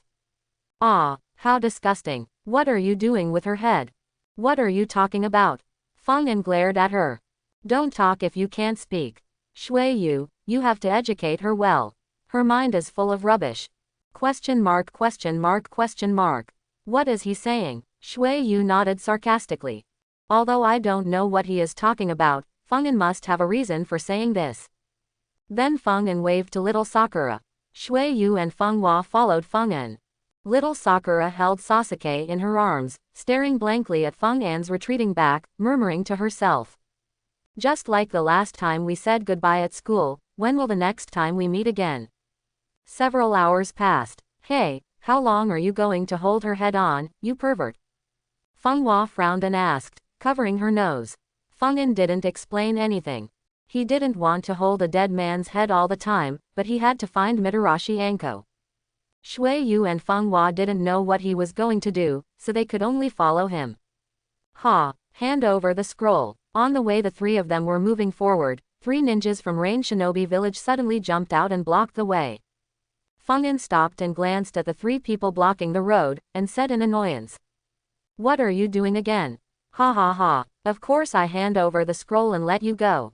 Just as one of the men was laughing, the man next to him pulled his clothes from behind. The man scolded him impatiently. What you do? Then another man patted him on the back. He seems to be holding a human head in his hand. Nonsense, make me healthy. The man glared at the 2 of them and looked in Fungin's direction. Where are people? In an instant, Fungin appeared in front of him, holding up the Kusanagi ninja's head with one hand and putting it on the man's face. The shriveled Kusanagi ninja came into close contact with him. Can you see clearly now? The man's pupils were constricted, his whole body was trembling, and he shouted that he was about to punch the head in front of him. Fortunately, Fungin reacted quickly and kicked the man far away. She was a beautiful woman when she was alive. It's already your blessing to have close contact with you. Do you still want to do domestic violence? The remaining 2 men looked at their companion who was kicked dozens of meters away without daring to move their eyelashes. Fungin raised his eyebrows. If you don't get out, are you just as attracted to her as he is? The remaining 2 men felt a sense of nausea as they looked at Fungin carrying that withered and terrifying head. They quickly shook their heads and ran away at full speed. When Feng Hua saw this scene, they suddenly realized. It turned out to be for other teams to see. This requires no effort and can scare other teams into giving up the idea of grabbing the scroll. They originally thought that Fungin was just a pervert, but they didn't expect that he was on the 2nd floor while they were still on the 1st floor. Feng Hua walked up to Fungin and apologized a little embarrassedly. Sorry, I misunderstood you. I told you it was to scare other teams, so I wouldn't scold you for pervert. Fungin scratched his head. In fact, he really didn't think about it that much. With his strength, he can walk sideways in the forest of death. Shock, threaten, totally unnecessary. But since the other party has created a high-intelligence persona for him, he doesn't mind following her train of thought. Yes, that's right, that's what I thought. I thought you would understand even if I didn't say anything. Fungin looked like he was sighing. Seeing his appearance, Feng Hua believed that he was a top-notch genius in both personal ability and tactics. She secretly swore in her heart that no matter what puzzling things Fungin did next, she would think about it carefully and try to learn something from it. She is even more convinced that Fungin must have his reasons for doing this as correct. To be honest, my hands are a little sore. Can you help me lift them? Fungin raised the grass ninja's head in front of Feng Hua. The fishy smell in her head instantly hit her nose. Get it away, wow. Get it away quickly. Feng Hua felt nauseated when she smelled the fishy smell. She quickly covered her nose and mouth and hid behind Shui Yu. It's okay if I don't learn this tactic. Feng Yin, who was still about to say something, suddenly saw the familiar northern hemisphere passing in front of him. Mitarashi Anko. Feng Yin was overjoyed and quickly blocked her path and said, Anko. Mitarashi Anko glanced at Feng Yin with cold eyes. After he saw clearly that it was Konoha's forehead protector, his eyes relaxed a little. She still asked with a hint of coldness in her tone, Who are you? What do you want from me? Are you looking for her? Feng Yin held the Kusanagi's head in front of him. He had been looking for Anko for a long time, but he really didn't want to dwell on it, so he went straight to the point. Anko's pupils suddenly dilated. Orochimaru's figure suddenly came to her mind again. The curse mark on her neck reappeared, and she suppressed her pained expression and asked. How do you know I'm looking for her? What's your relationship with Orochimaru? I just happened to bump into the Orochimaru you mentioned. After our team worked together to kill him, before he died, he said that he wanted to see his beloved apprentice Mitarashi Anko again. As soon as I heard this, I remembered you and came to see you in order to fulfill his long-cherished wish. Feng Yin passed the responsibility to Orochimaru without changing his expression or heartbeat. He knew that Anko would not be able to question Orochimaru if he missed me or something like that. Whatever he says. Anko frowned. So you cut off his head? Feng Yin shook his head quickly. No, I chopped off his head during the battle, so I brought him here with his head. Anko was shocked. So it wasn't you who cut off his head. This red-haired boy has such a cruel nature, but fortunately he belongs to me, Konoha village. If there was such a person in other villages, I would definitely kill him in his growth period. I hope everyone will support it and subscribe more.